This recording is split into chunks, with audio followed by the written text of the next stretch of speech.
We have purchased a ton of tech over this past year and have seen some truly unhinged stuff, like this kid's phone from TikTok with awful reviews, or this smartwatch the size of an entire phone. So in this video, we'll go through Smokin Silicon's top 10 videos of the year and relive some of the best moments. Number 10.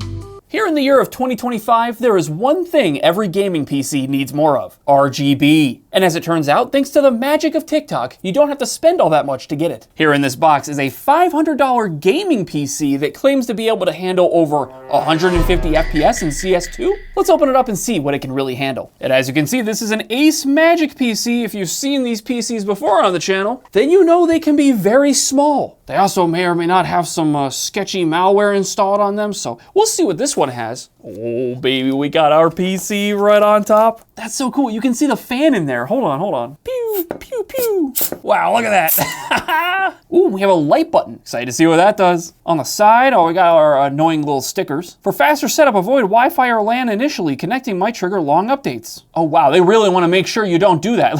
What are these warnings? For faster setup, avoid LAN. It's the same thing. They cover the Ethernet cables with this, or the Ethernet ports, I mean. Why? All right, I'm gonna go ahead and plug this thing in and we'll turn it on, see what it can do. I'm gonna go ahead and hit the power button. 3, 2, 1. Spooling up, we got a light on the front. Oh baby, we got lights on the top. Look at all these RGBs. Let's go. Now, if you remember, we have a light button here. Let's go ahead and hit that. Ooh, I love that. Or you can just turn it off. Cool. Oh wow, we actually have a setup screen. Usually when you get these sketchy PCs from China, you end up just on a desktop with a bunch of pre-installed garbage. Looks like it's checking for updates right now, which is exactly what they were warning about. Now, I still have to wonder, like, what was it about the updates they don't want me to see, huh? They don't want it on the PC. Oh, maybe this is it. It needs one of those like really big Windows 11 updates, so, well, that's all right. I don't really mind waiting. I will come back when it's done setting stuff up. All right, guys, I am back. As you can see, we are on the desktop here. I've set some stuff up already. It was a bunch of boring Windows install stuff, really nothing to write home about. I even got some games installed, but let's just start with like looking at the PC itself and seeing if we have any like apps pre-installed that I didn't do myself. Looking at program files 86, I don't see anything obvious here other than Firefox, Steam, that's it. And yeah, pretty much the same story in normal program files, just Malwarebytes is the only thing that I installed there. Can also check the installed apps on the PC itself. And yeah, pretty much just a bunch of Microsoft bloatware that's pre-installed on every Windows PC. Yay. Now, I did install something here, Malwarebytes. I've mentioned it a few times now. I've never actually used this application. If there's a better thing I can use to scan for viruses or whatever, let me know down in the comments, but this is what people online recommended. Run full scan. Yeah, let's give this a try. No threats detected. Lame. Checking for gaps in my defenses. Oh, everything's good there. Digital footprint scan. Get out of here. Protection score 71. I assume that's good. I don't know. All right, well, as far as Malwarebytes is concerned, I guess this PC is good to go. That's actually kind of shocking. Originally, I also set this thing up with Wi-Fi, but I swapped over to Ethernet so we can get a more accurate idea of the speeds this thing can handle. All right, we'll just use the Ookla speed test here. See how this goes over Ethernet. Oh, baby, we're getting near full gigabit speeds. That's fantastic. But all right, that was the Ethernet test. I'm gonna go ahead and disconnect the Ethernet here and we'll test out the 5 gigahertz speeds. About 430 to 500 for the download upload situation. That's completely reasonable over 5 gigahertz. That's perfect. All right, next up, I'm gonna test a few games here because on the listing, they have specific claims for the kind of FPS you can expect across a variety of games. Let's start off with Witcher 3 here. They say on the website this thing should be able to handle 45 FPS, I'm pretty sure. Sign in with your CD Projekt Red. No, it's an offline game. I'm not signing in. Don't do it. I got it set to 1080p. We'll see if we can do 60 FPS just with the default settings that they have here. All right, here we are in the game. Looks like we're chilling at 50 FPS. Not perfect, but let me see if I can play around with the settings a little bit, get us up to 60. It is above 45, like the listing said. Yeah, let's just use the Steam Deck preset, see what that does. Oh, nice, that gets us up to 60 FPS, so it's probably pretty low settings altogether, but I feel like this is fine. Perfectly acceptable gaming performance. Oh, and also, guys, I looked into like what this Oculink thing can do. Apparently this is for external GPUs, which is sick. Theoretically, you could get the performance of this PC to be way higher if you wanted to then. Now let's see what happens if I really crank this, because Witcher 3, you can get pretty crazy with the graphics. There we go, ray tracing. Can this GPU, CPU even handle ray tracing? Oh God. Ooh, what does that say? Sub 30 FPS? 23 FPS. That's something. And it still looks like absolute butt.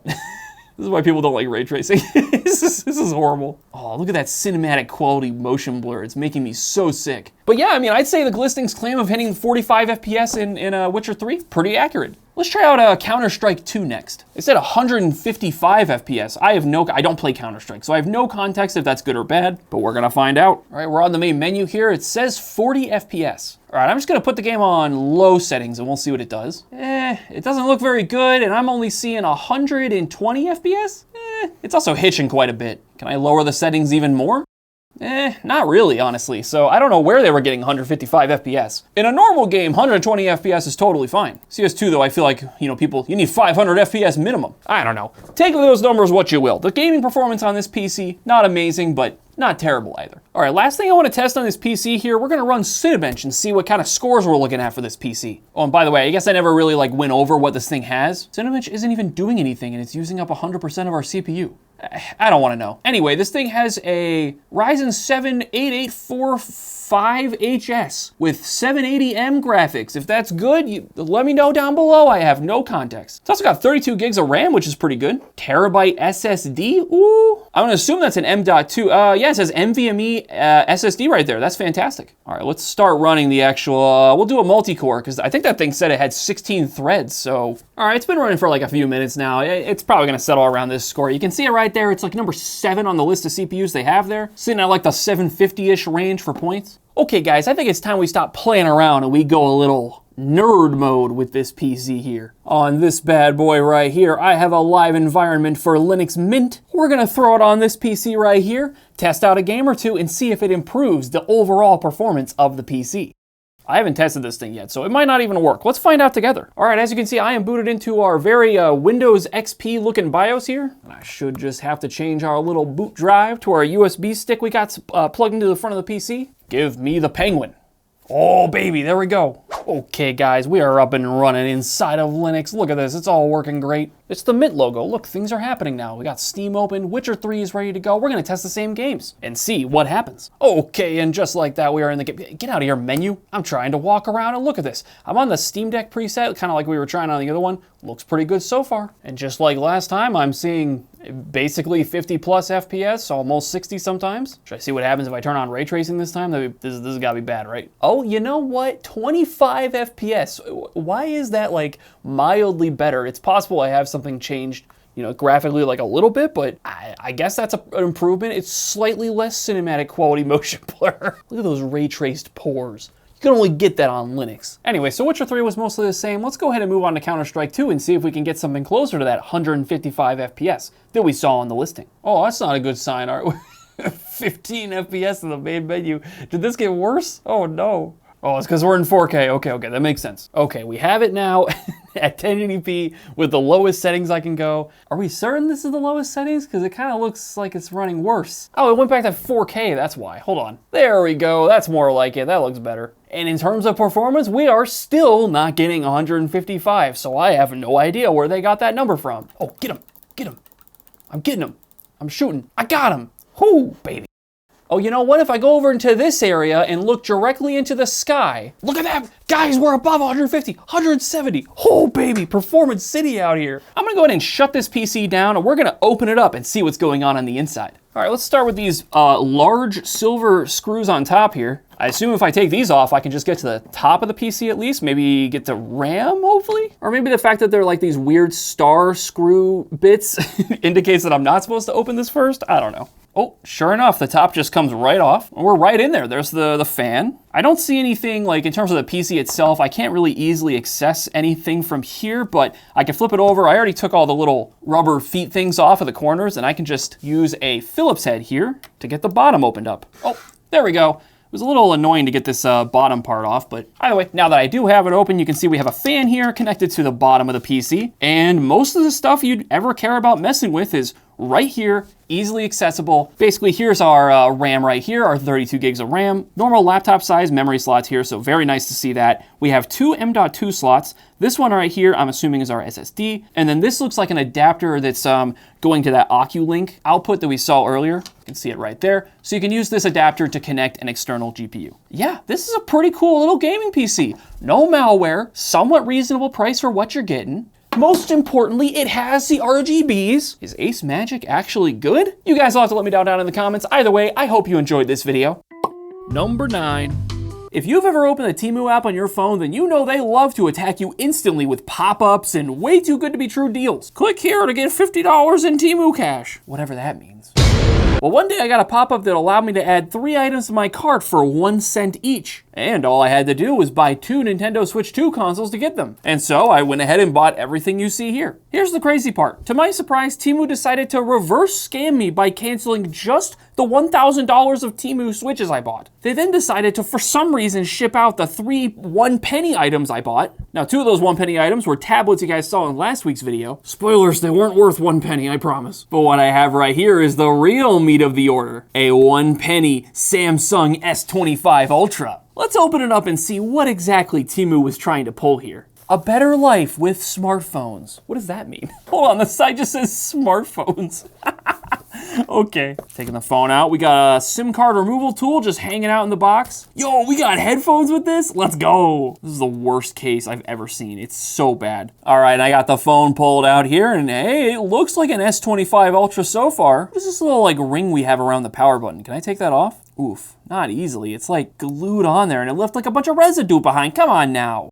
This is a 1-penny phone. I want some kind of premium quality here. Come on, guys. And looking on the back, you can see we do indeed have our 5 cameras. 2 of them look like they are very fake, but there they are. Oh yeah, that one's definitely fake too. Trying to get this thing on the back off, but it doesn't want to peel. Ah, jeez, why are you stuck to the phone? God, it didn't even come off cleanly. Look, like left some goop behind. Looking at the bottom of the phone, you can see, ooh, we have our S Pen. Holy crap, this might be the cheapest thing I've ever felt in my life. But here it is. Why does it look so used? Do you see that? So it's like fingerprints and scratches and stuff. This is supposed to be a brand new phone, isn't it? Guys, I'm starting to get the impression this is not a real S25 Ultra, but I don't know what made me think of that. By the way, you guys may or may not know, this is not the first time we've seen these S25 Ultras on the channel before. These ones here didn't come with pens, so you know, this one's a bit of an upgrade, but here are 2 others we've seen. And I will say this one's a little closer to the real deal, because you know, it's got the sharp corners, the pen. And before I turn it on, just one more time, here's a picture of an S25 Ultra for comparison. It is closer than it really should be, I will say. Anyway, let's go ahead and power this thing on. Well, that's a nice little trick. They put a normal like curved screen from one of the other phones we see here. They just straight up put that in here and then gave it like sharp corners to make it look more legit. What is the purpose of having like the square display? Turn back on. If you're gonna have these ridiculous bezels all along the phone, it's purposeless. I guess you could, can you stand the phone up? Hey, that's cool, that's a feature. Also, you may or may not have noticed, but we didn't do any kind of setup. The phone's just booted up. Here we are on the home screen. I don't know what kind of sketchy stuff they have pre-installed on here. We're gonna try to find out. Well, I should be using my pen as I scroll around. All right, I do see a handful of interesting looking apps. Face Unlock app. It's usually just a thing built into the phone itself, but sure, let's open that up. Enroll face. The pen does work, by the way. I am impressed. What does the button do? Oh, the button's not even real. Do you see that? There's clearly a button in the middle of the pen. It doesn't work. It doesn't press down. It doesn't do anything. Okay, I like that the pen actually has the clicky mechanism, though, because I'm gonna be doing that all day. Anyway, let's enroll my face. All right, let's test it out. Does that actually work? Turn the phone on, hold my phone up to my face. Hey, it unlocks. I don't really trust this feature, so let's go ahead and try it on a few different faces and see what it does. Ryan, I need your help. Unlock my phone for me with your face. It didn't work. Oh, try one more time. Oh, I'm impressed. Jacob, I need you to unlock my phone with your face. It worked. You typed a pin in, you liar. What other weird apps do we have installed here? Chrome with the Samsung internet browser icon. That's interesting. Let's open that up. Welcome to Chrome. Why? Also, for some reason, my pen isn't. Oh, there it goes. It takes it a second to work, I guess. You know, we have the face unlock situation. Do we have like fingerprint on this phone? Yo, wait a minute. Storage 230 gigabytes free. How much do we have on this? Yeah, 256 gigabytes on this phone. We got this thing for 1 penny and we got 256 gig. I'm blown away. That's amazing. Ooh, we do have fingerprints. Sure, let's try this out. Ooh, also, by the way, the vibration on this phone is not good. It's bad. Touch the sensor. Is it down here? They have an under the screen fingerprint unlock? That's surprising. They're not making me scan like the sides of my fingers, so I don't trust that this is working at all. Here, let's give it a try though. Hello? It made a noise. I'm pressing my finger to it. There it goes, it unlocked, okay. Let's try my other finger. Will that work? Okay. All right, let's try some other things. How about my whatever you call this part of the hand? Of course that works. How about my nose? Yup. Any of you guys are, longtime fans of the channel, you know the weenus should work great. I didn't even hit the fingerprint sensor and it unlocked. How did you do that? All right, Kyogre, unlock my phone for me. Okay, Kyogre cannot unlock the phone, so there you go. It can protect yourself from Kyogre.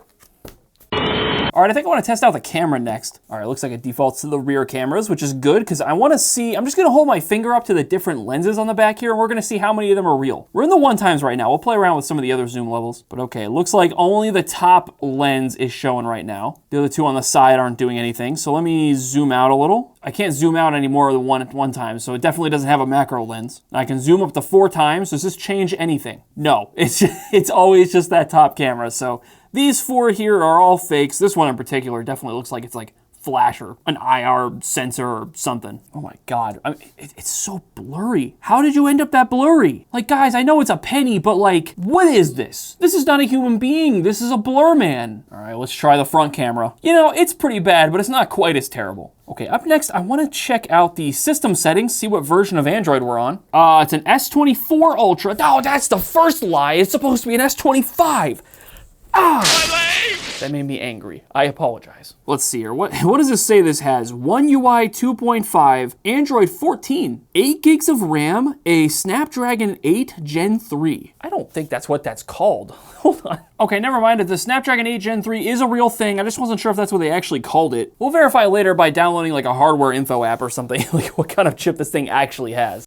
All right, we are successfully connected to Wi-Fi. Let's open our not Chrome, but definitely Chrome internet browser. Okay, the speed test is running, but that is not even remotely close to what a 5 gigahertz should be showing here. I'd expect, I don't know, 10 times those speeds? Yeah, wow, that is really bad. Okay, here's the real test. Can we run Stumble Guys? We can. Sometimes these phones are like secretly running Android Go edition, and you can't actually find out till you try to install an app that won't work with that version of Android. Ooh, Stumble Guys is installed. Okay, let's go ahead and launch it up, see if this actually works and runs well. I can't get over how bad, what is happening on this side of the screen, by the way? I was gonna say how bad the bezels look on this side, but like, this is worse than bezels. This is just broken. Well, guys, I think those download speeds we saw earlier are pretty accurate because this is like less than a gigabyte of downloads it's gotta do for this game, and it's taking like too many minutes. I'm going to lose it. That took like less than no effort. Like pre-snap before I even really fully bent it.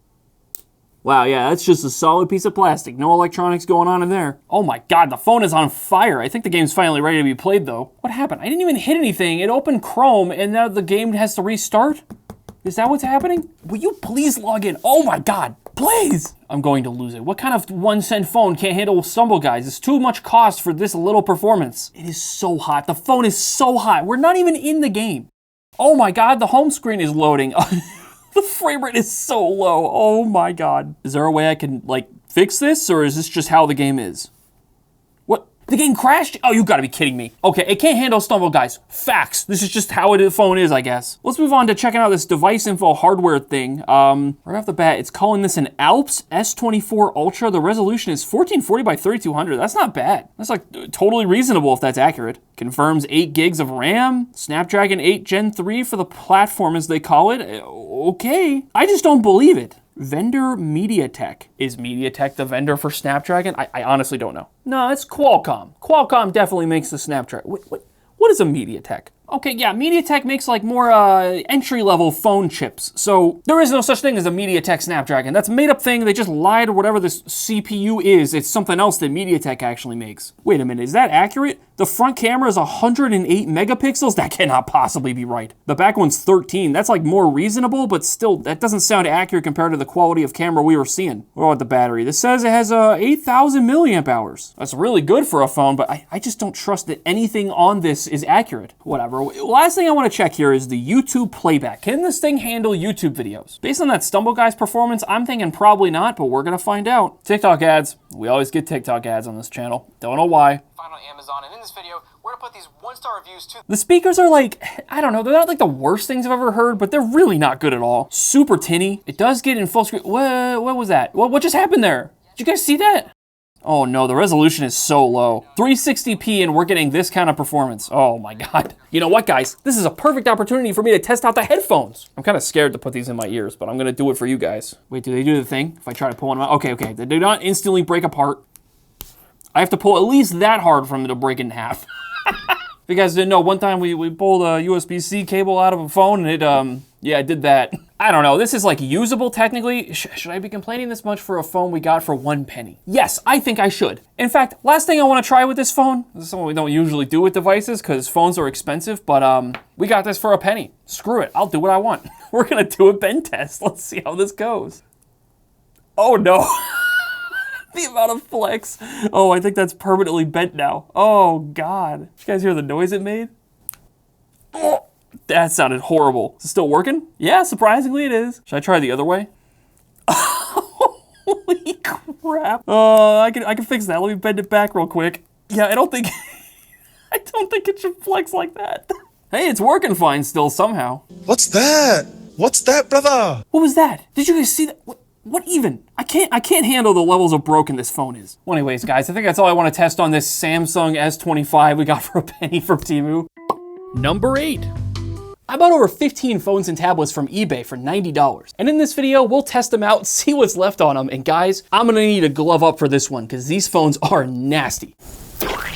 What is on the front of these? In fact, some of these phones are so nasty that I'm pretty confident they've been in prison before. All right, guys, let's go ahead and start with this tablet here. You think it's gonna work? Look at the front here. This is absolutely destroyed. The back's got like stickers on it. Yeah, let's see if it turns on. It vibrated, okay. It's turning on, okay. That's shocking. Look at that, there's like an exposed bit of the digitizer under the screen. How is this turning on? Oh, no lock screen, just straight onto the homepage. Amazing. And it looks like this thing was not factory reset, so let's just start with a gallery. Oh, we got 19 things. It's all kid videos. So, it's me, Maritza, so I'm gonna be recording of my little baby sister.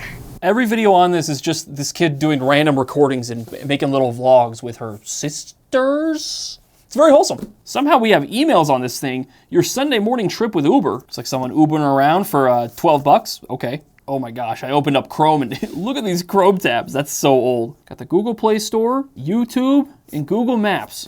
Battery's getting low, uh-oh. Well, that's all right. There's not really too much left on this device for us to find anyway. Let's see what kind of tablet we're even looking at here. It's an LG G Pad F7.0. Oh wow, this tablet came out in 2014 and is running Android 4.4.2. That's very old. Let's move on to our next device. All right, we got an LG phone up next. I don't know what model this is. It's got the button on the back though. Let's turn it on. And she's turning on immediately. That's surprising. Pretty decent looking phone overall. The back's a little roughed up, but you know, it's not that big a deal. What is this? We got the dolphin. So is that a mermaid? Okay, let's see if it unlocks. Oh, it's having trouble. But we're in, it just right to the home screen. I decided to open up Chrome next. We got 9 tabs. Let's see what they are. Add settings, Groupon, collection, Google Traductor. Those are all fairly normal searches. Let's see what else we got. Messages? Oh yeah, baby. Oh, it's all gonna be in Spanish. Oh no. What the heck? Looks like some person getting beat up. I'm confused. They got like 2 black eyes. I hope they're okay. We got 2 plants. That's wholesome. It's 1 plant for each black eye, I guess. Yeah, wow, these are all in Spanish. No idea what they say. Yo, we got another plant. Let's go. Maybe this person who owned this phone is really into plants. Anyway, lots of text, nothing really crazy. Let's see, are these games? We got Big Baller. Congratulations, crash 8,000 items in total. All right, oh boy, it's really struggling with this game. The frame rate is so low. Holy crap, this is, this is horrible. Oh, it's like Katamari, you're like picking items up. That's kind of fun. Emoji graft, what is that? While you're away, your factory produced $81 million. What? All right, it's just like you're managing like a factory that makes things. Cows and burger. Oh yeah, oh man, that's kind of messed up. Oh, we got stuff in the gallery. Let's start with camera. Looks like a kid stole this guy's phone. It was taking photos. I got the same photo we saw earlier of like this person with 2 black eyes. Like, how did this happen? I don't know if I want to know. That's pretty messed up. We do have this Allen folder. What's going on in here? Report information and victim's bill of rights. Look, I wasn't gonna say it because I was gonna hope it was something. It's a freak accident. You fall and hit both eyeballs at the same time. It happens, I think. I don't know. But things are starting to add up here that something else was going on with those black eye photos. Let's keep investigating. Oh no! There's straight up a picture of a restraining order in this photo of. I'm pretty sure the guy in some of the photos I saw earlier, no! I didn't want it to be, but this dude's messed up. Actually, guys, I took a closer look at this document. It's an EPO, an Emergency Protective Order, which is a more immediate and extreme version of a restraining order that's usually handed out, you know, when the police have to get involved in a domestic dispute and have to, like, you know, arrest somebody, essentially. Basically, the police's way of saying, like, you come near this person again, we're gonna have a problem. So yeah, it's actually a little worse than I originally had thought. Ugh. Now, I think the phone was owned by the victim in this case, so sympathies to her. How does this keep happening, though? This isn't even the first time we've had a phone from, you know, an abuser or abusee kind of victim situation. I just can't believe I found this guy that was beating his wife, basically. Like, how else do we describe it? Anyway, what kind of phone are we even looking at here? Let's see if I can find out. LG K20 Plus. When is that from? The K20 Plus is from 2016. It had Android 7.0 on it. That's 9 years ago. That's 9 years ago. Anyway, let's move on to the next device. All right, what is this? We got an S7 Edge. Okay, nice, from Samsung. Let's go ahead and turn it on and see what happens. Oh, she's powering on. Screen's not broken or nothing. So far, this is a good sign. All right, I think it's finally turned on. It took a little while, but let's see what we got going on. What is this? Got the kid photo, opening a present, I guess. Swipe screen to unlock. Please be unlocked. Enter password. Oh, no. Oh, look at that. The camera's working very slowly. What the heck? Oh, it's so laggy. Oh, man. Is that making you guys sick? You like that? Oh, jeez. I'm recording a video on the... Oh, God. It's not even recording. Like, what... There it goes. It's finally recording and it looks kind of smooth now. Oh, no, it's itching a little bit. Also, the back of the phone is getting so warm. Okay. All right, well, shame we can't get into this phone, but let's go ahead and move on to the next one. All right, up next, we have a truly disgusting looking device. What is happening here? What even is that? Why is it sparkly? It's got like glitter in it. So I assume this is a Kindle of some kind. I don't know. Maybe it's a Fire tablet. Let's see if it turns on. And this gross little piece of crap is doing nothing, so to the garbage it goes. Not really, we recycle these devices if they don't work. Don't worry, don't roast me in the comments. All right, up next is an interesting looking one. We got this pretty blue color Samsung. I don't know which model specifically this is. Looks like one of their budget line ones, I think, but it feels pretty nice. Let's go ahead and see if it turns on. Immediately turns on. It's a Galaxy J3, nice. We've seen one of these on the channel before. Oh, and immediately we're on a home screen, so no lock screen. Any text messages?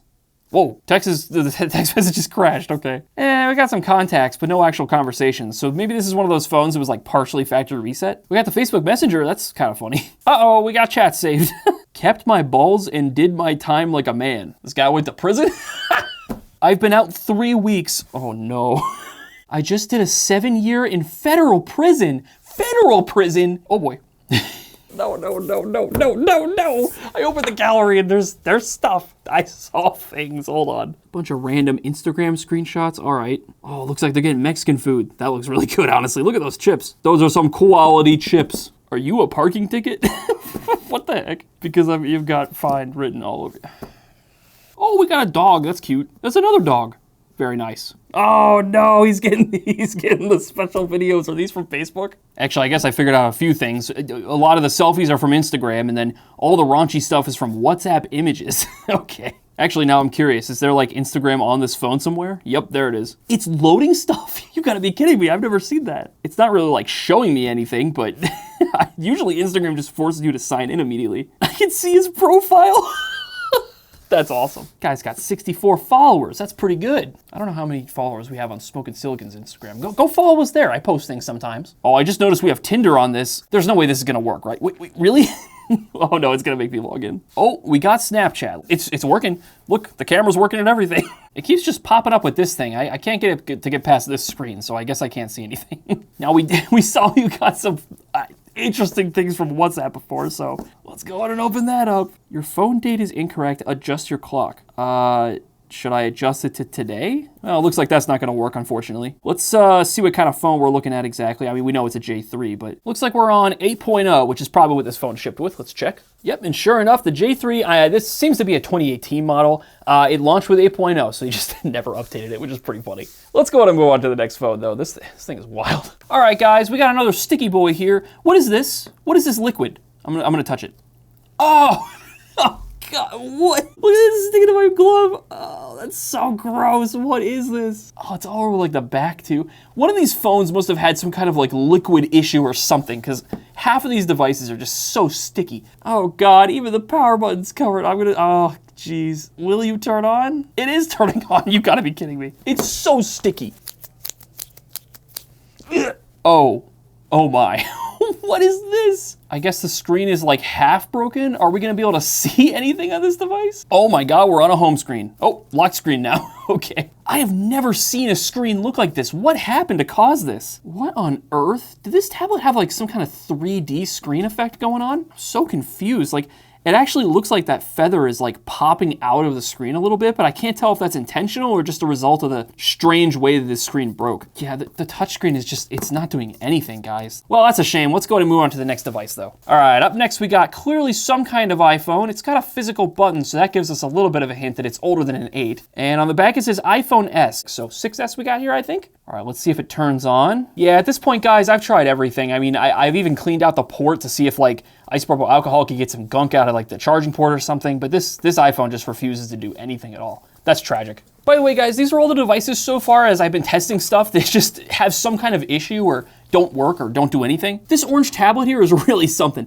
This right here is the charging port. And I don't know if you guys can see that, but the port no longer exists. It somehow got ripped out of the tablet. So yeah, I don't think I'm gonna be able to turn this one on. These two phones here just didn't do anything. They didn't seem to charge. They didn't react to me plugging them in at all. This one though, if you look on the back, it's a little, this is happening. And after like a minute or two of charging, I kept hearing like a popping sound. So yeah, I'm not gonna test this one any further. I'm kind of scared of it. All right, up next we got this sketchy looking thing. What is going on the front of this phone? It's hard to even see if there's a screen even still working under all that. Back of the phone's pretty scuffed up. It's also a blue phone. Every time we interact with a blue phone on this channel, it's horrible. All right, let's see if this thing turns on. It's already on. It's on the home screen. Does this phone have like a screen protector on it? Hold on a second. Oh. All right, it looks like it's coming off. And underneath the screen protector, it looks quite a bit better, but there's still a lot of damage going on, unfortunately. Is this just like factory reset? It kind of looks like it might be. Oh, never mind, we got text messages, surprisingly, okay. Oh, the phone thinks it's 2018, that's something. What we got going on here? We got mommy, conversation with mommy, mom. It's Vape Tuesday. Okay. Honestly, there weren't even that many text messages on here, and all the conversations were like 2 messages, like a, hey, what's up? And then no response. So I guess whoever owned this phone barely used it. Are there any photos still left on here? Oh, we got like 3 pictures. Okay. Black screen. I could barely even make out what's happening here. And same here. All right, that's it. What even happened there? I was trying to open up like the drawer and I opened YouTube somehow. At least this one's actually opening. We got anything like saved? Inbox. How long has it been since you've seen Inbox there? Oh my gosh, this is an old app. Yeah, it doesn't look like anything's working, unfortunately. Let's see if when this phone was made so we can at least like figure out what kind of phone we're even looking at. It's a C5. Let's look up a blue C5 and see what I can find. The C5 is from 2018 and had 8.1 Oreo. It can record video at 720p 30 FPS in 2018. Whew, that's bad. Also, what is going on here? Why does the phone charge from the top? That is so jank. I don't like this phone. Let's move on. Okay, guys, we got one of these bad boys. You can already tell we got some screens, something's going on. We also have, of course, more stickiness in the corner. Amazing. Back actually looks pretty good, though. Let's go ahead and see if it turns on. Oh, it's trying to turn on. The screen is, yeah. Look at it like that. Well, it looks like it's trying to boot up, but I don't think we're gonna be able to see anything. You know, sometimes if you just like, you break it in the way that it likes, maybe it'll like snap back into place. It's like a broken bone. Yeah, I don't think I'm helping. Yeah, there's a little bit on the bottom is all I'm seeing, so I think we got a garbage device. Anyway, let's move on. All right, guys, we got the nicest looking phone in the box coming up here. Look at this thing. God, what happened here to the side? Oh, geez. The SIM card tray is like annihilated. Anyway, let's see if it turns on. Oh my God, what? Guys, can you see that? It looks like a splash painting. That's amazing. Well, obviously we're not gonna be able to see what's going on with this thing, so I guess let's move on to the next device. That's wild though. Okay, guys, up next I have, yeah, a very interesting looking device. We got no battery, no back cover, and because I have no back cover, it looks like I don't even get to see the buttons. I guess we'll just guess that this one's the power button, maybe? Yeah, it's not turning on. Maybe I have a battery laying around that'll fit in here. All right, guys, somehow I managed to find a working battery for this phone and a back cover for it as well. And as you can see, it is a TCL phone of all things. And as you can see, it is unlocked. It is working despite the screen looking this terrible. Let's see what we can find on this thing. We got Cash App. What? There's no way this is gonna work, right? Let's request $666 from somebody. Oh my God, there's a bunch of names actually popping up. What? We're not connected to the internet, so there's no way that's gonna actually work. Oh, I can see their cash card and stuff.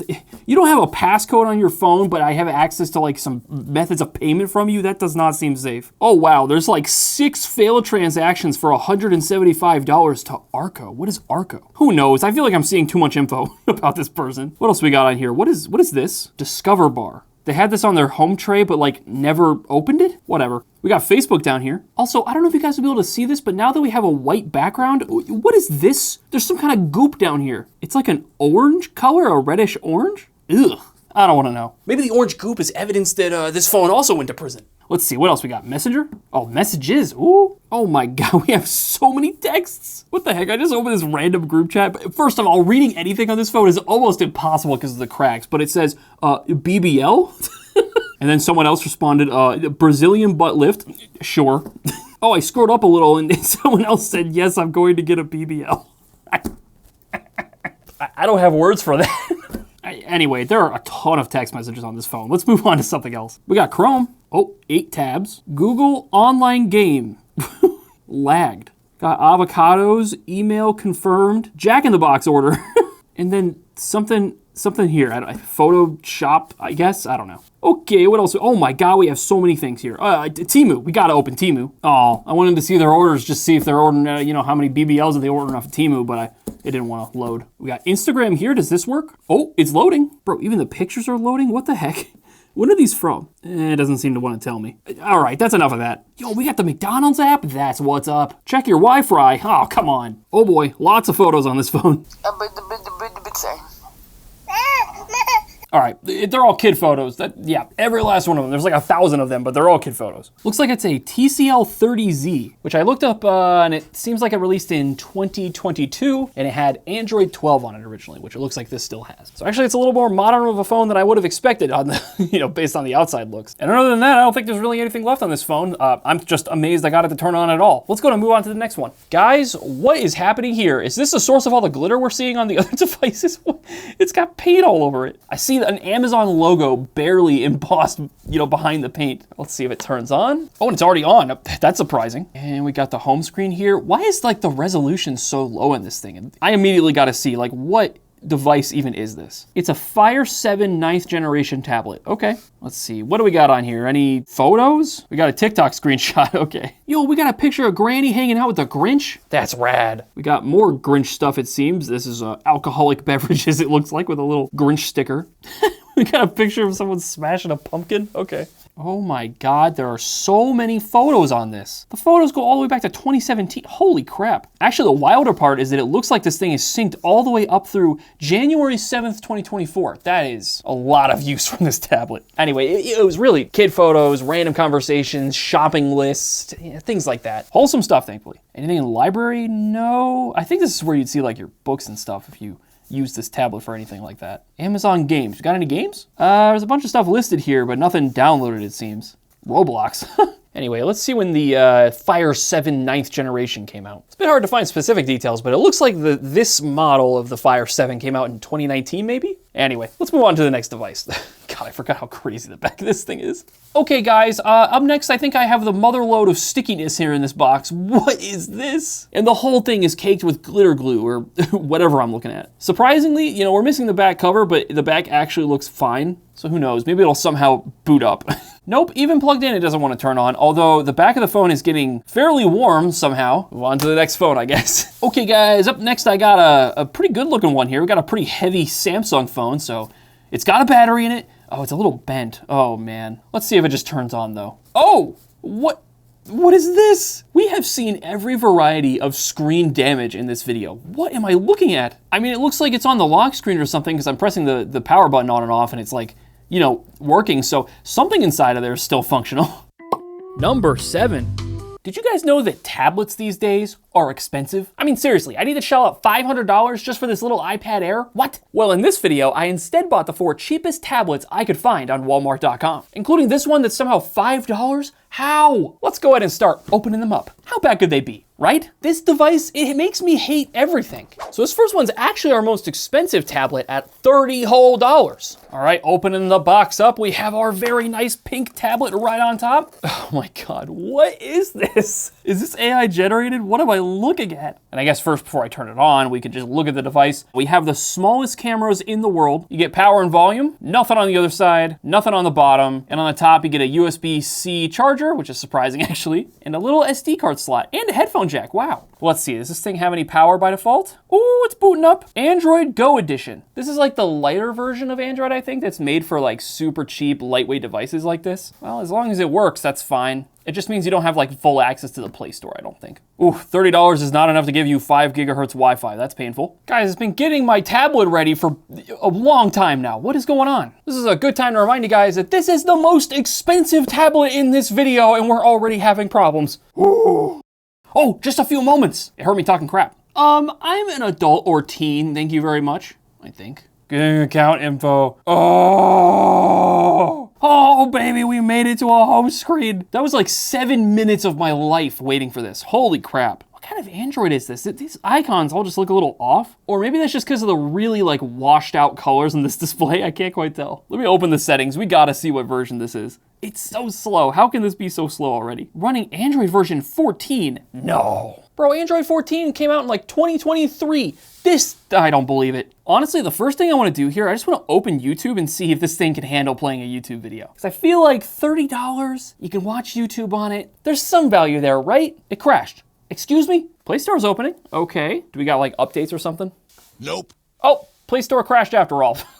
All right, we can open the camera app in the meantime. This thing surprisingly does have a front-facing camera. What is this app? Is this like literally like stalker than stock Android? The controls in this app are literally a camera button and 3 dots with like 3 little options here. Timer, grid lines, and is this the face cam? Yeah, okay.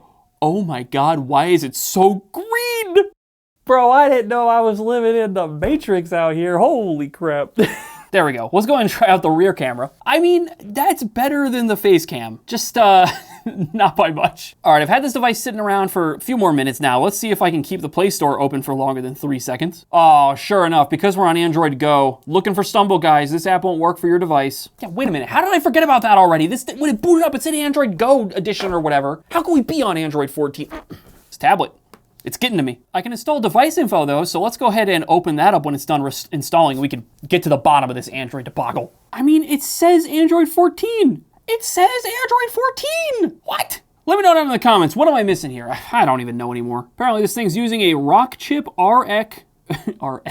RK3326. Well, whatever that is, it's clearly not very good. What kind of battery do we have in this? 3,000 milliamp hour. I mean, that's like the size of like an iPhone 13. It's just more than I would have expected a $30 tablet to have. Well, the Play Store seemed to work all right now, so can I open YouTube? And this really is the final test for this thing.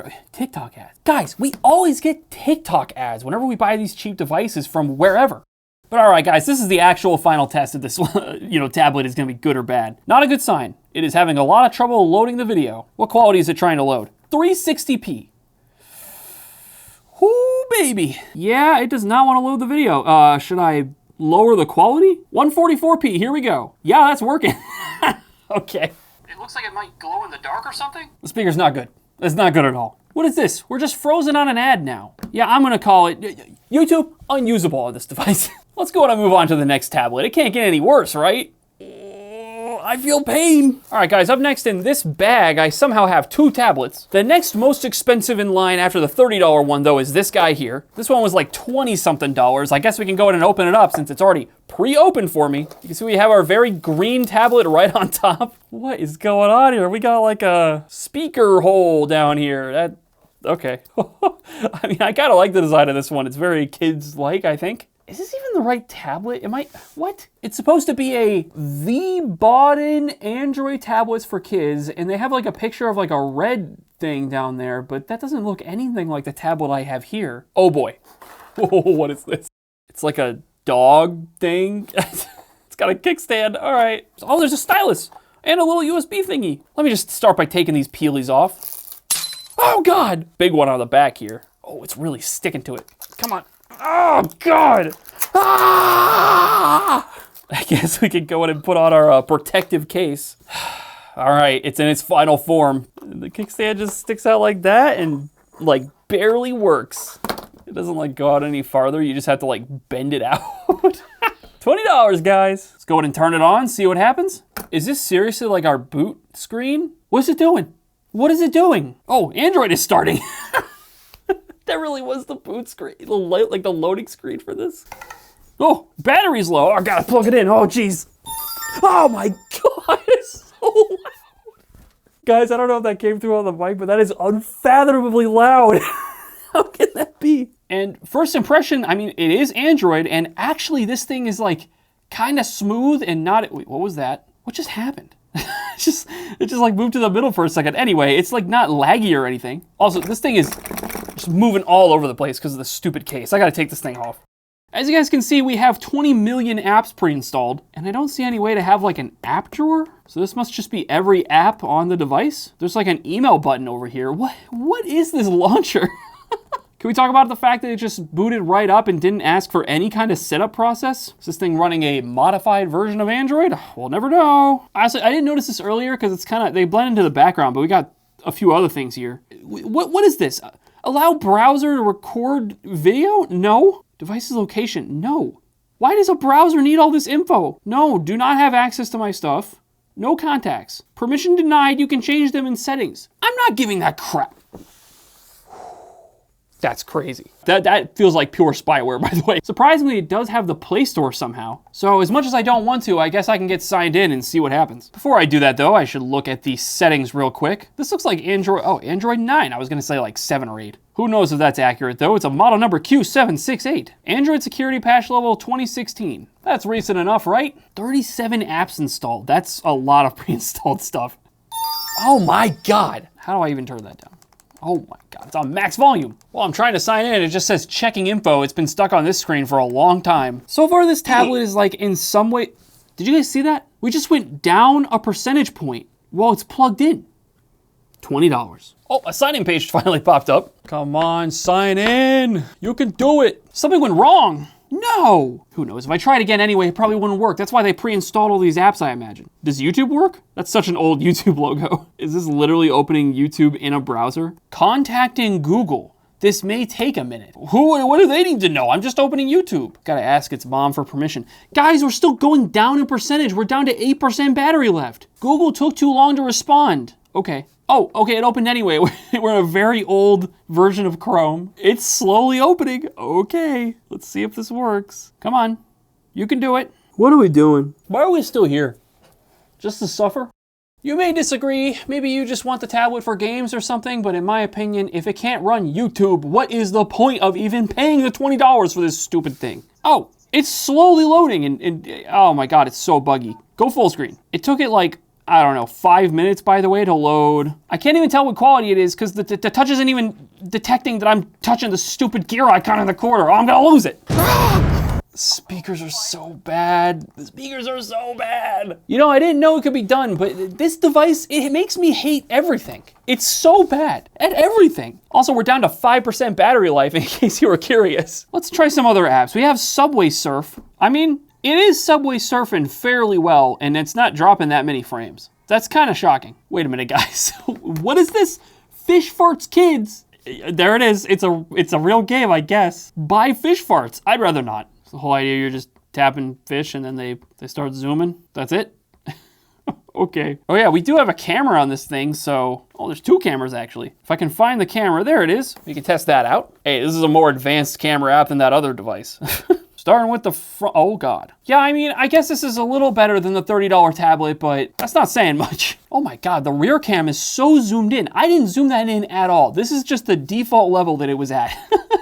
If I zoom it in further, you can see it's very high quality. Yeah, guys, I don't know. This thing doesn't seem to, it's barely functional with Google Play services, if it is at all, I can't even tell. It wants to track your kids' info. When you open the browser, it's gonna record their screen or something. It loses power just from being on while plugged in. And I'll remind you, this isn't even the right tablet. This doesn't look anything like the listing. Well, just to make sure it's definitely gonna get worse, I will say again, it can't possibly get any worse, right? Hold on, guys, I was gonna move on from this tablet, but I just saw there's this notification from the Play Store that Panda Care may be harmful. We disabled this app. What does that even mean? Does that confirm there is like suspicious stuff on this stupid kid's tablet? I'm kind of glad I didn't get to sign into my account then. Holy crap. Let's move on to the next tablet. And you guys kind of saw it already. It was also bundled in that box. This bad boy was $9. And I really can't tell from the listing or from the box what exactly we should expect. If you guys can read all this, then maybe that'll tell you something. But I think all I can do is open up the box and see what we find. Oh, the tape is already pre-cut.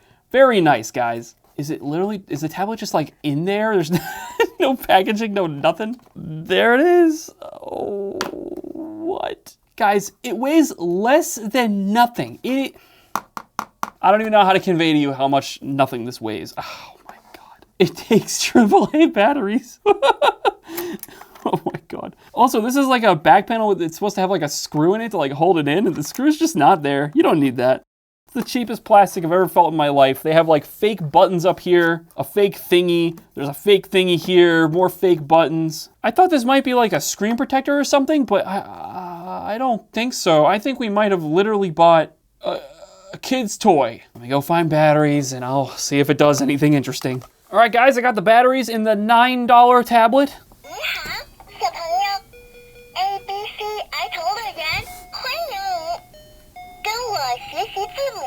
I don't have words. It tells you like your ABCs. Oh, there is an English button. Hold on. Welcome to English Alphabet World. I had it sitting on the table so it was covering the speaker. It's so loud. Also, the speaker does not sound like as horrific as you would think, but it's just loud. 2, 3, 4, 5.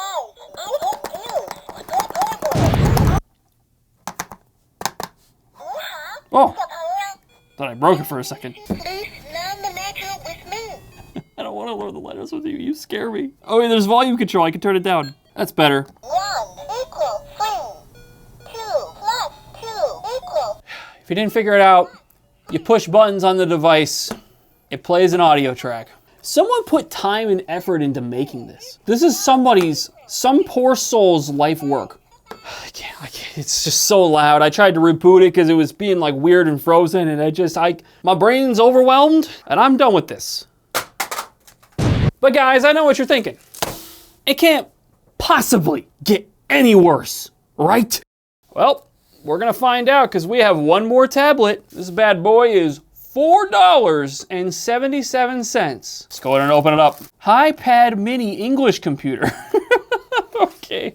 Is this the same thing? Is this the same thing we just looked at? No, I think it's a little different. Also, there's supposed to be tape on this side, but it's like already peeling up or it's cut or something. No, it's just like not sticky at all. Okay. Once again, there's no packaging. It's just a cardboard box, and you can just kind of slide the tablet out. This one's a little larger than the last one.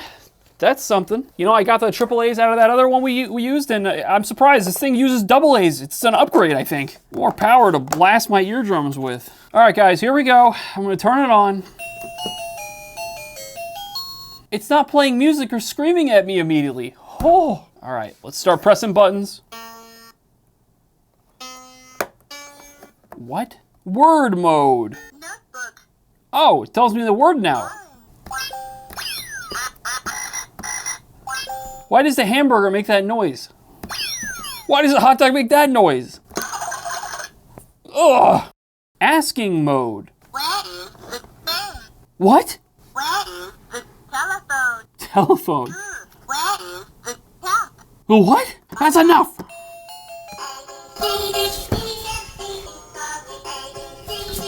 Not repeated instantly, oh god. 1, 2, bye-bye.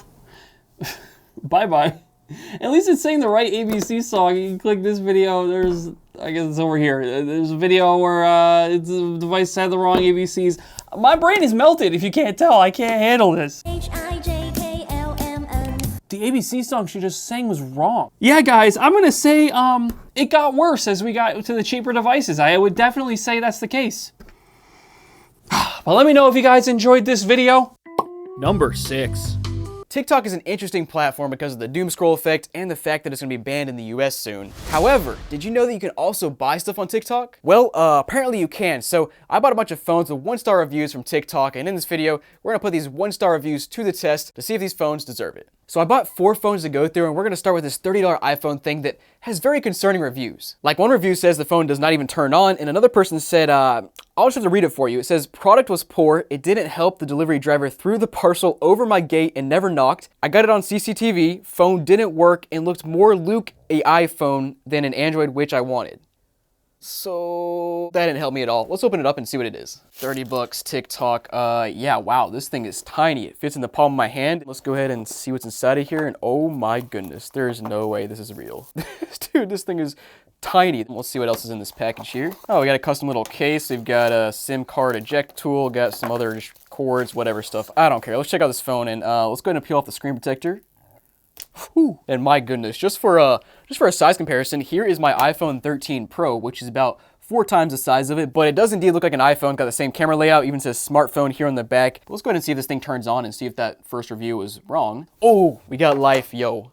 You're wrong. It does turn on. Don't lie to the TikTokers. And at first glance, oh wow, this actually does look like an iPhone. Hold on, is this fake iOS or is this Android? Because this looks just like an iPhone. Let's go ahead and swipe it up. And oh wow, wait, oh that's trippy. So definitely Android, but it actually looks closer to an iPhone than it should. Oh, and actually this thing might be worth some money because it's got TikTok downloaded, which of course you can't download anymore in the US. But we also have, wait, hold on, we have Twitter on here instead of X. Dude, how long ago were the apps on this phone downloaded? And stop beeping at me. What in the world? By the way, in case you didn't see, we have volume buttons on the side there, power button on the side, then our little speaker grills and our charging port on the bottom. Again, exactly like an iPhone. So that the second person was definitely right. It looks like an iPhone and not an Android, except for the size of this thing. Like I've never seen an iPhone this small. But yeah, sure enough, it's the old Twitter app. That's strange. Let's go ahead and try out the camera here though, because I can't imagine it's very good. We have a front camera actually and a back camera. Let's go ahead and start with the front camera here and see what it looks like. I'll show it on screen, but honestly not as bad as I thought it would be for a $30 phone, and for a phone this small, it's not good, but it's not bad. And yeah, flipping it around, honestly, not too bad either. I'm impressed. Now, we did see on the back here that it appears to be only a 3G phone, I believe, because it's WCDMA. It mentions all these bands here. I don't see any mention of LTE or 5G, so I would assume that you can only use WCDMA, which is pretty sad for any phone past like 2013. But yeah, let's go ahead and try to get into the Play Store next though and download some apps. Actually, before that, I want to try out YouTube because it's always a great gauge to see how well the phone works, and that's a great sign right there. YouTube is not responding. But it actually is responding. Whatever. Let's search for a video and watch. All right, like 20 seconds later, finally pulls it up. Let's go ahead and click on the profile, and another 15 seconds later, we can click on videos here. Finally, we'll click on this one right here and see if it'll load. Dude, I cannot even describe how slow this phone is. Let's try to turn it in horizontal mode though and see how long that takes. Yep, broken. Nice, classic, half screen. There. But guys, next up, let's actually go to the Google Play Store now, download an app, and we're gonna try to take a look at the specs of this thing and see if they're any good. Or maybe not, because it won't even load the sign-in page. I've waited for about half a minute now. You know what, I think we've seen enough. Let's leave a review. This thing is really, really bad. It does turn on, but it's super slow and apps don't work. Also, my delivery driver didn't throw it over my gate, but I really wish he would have, because then it might be broken and I wouldn't have to deal with it. 1 star. Now here we have this like crab kids phone thing that is strange, and the reviews are really confusing. Like a lot of them say you need an SD card to use it. You got somebody saying he got one with a screen that's destroyed. And then, wait for it guys, the worst one of all is Karen here, which is a fitting name for her review. She says, these are great for women if you keep them plugged into work. I bought it for my son. So small. Honestly, I'm just confused why it's good for women and bad for her son. That does not compute. I don't know, man, but let's open this thing up and see truly how bad it is. All right, so in this box, we've got our user manual, which says rich. Yeah. Are you trying to convince kids they need to be rich? What is that? And wow, here it is. Yep, that is a crab. Wow. It looks kind of like an iPhone. Honestly, kind of cool for a kid. They got the nice little graphics there, kind of like a Finding Nemo or other Disney kind of movie thing. Kind of cute. And you know, first thing I noticed here is the screen is not shattered like that one review, so that's a great sign. And you can see here on the bottom, we got a headphone jack, we've got our charging port, we've got our power button over here, and our volume buttons over here. Let's go ahead and turn it on though and see what it does. Oh yeah, and sure enough, all the reviews are right. It says you cannot use this device without a memory card. If you need to replace the memory card, please follow the steps below. Does it really not come with one though? Nope, it doesn't. Well, oh, actually it does. Yeah, it does. Why are people complaining? It comes with one.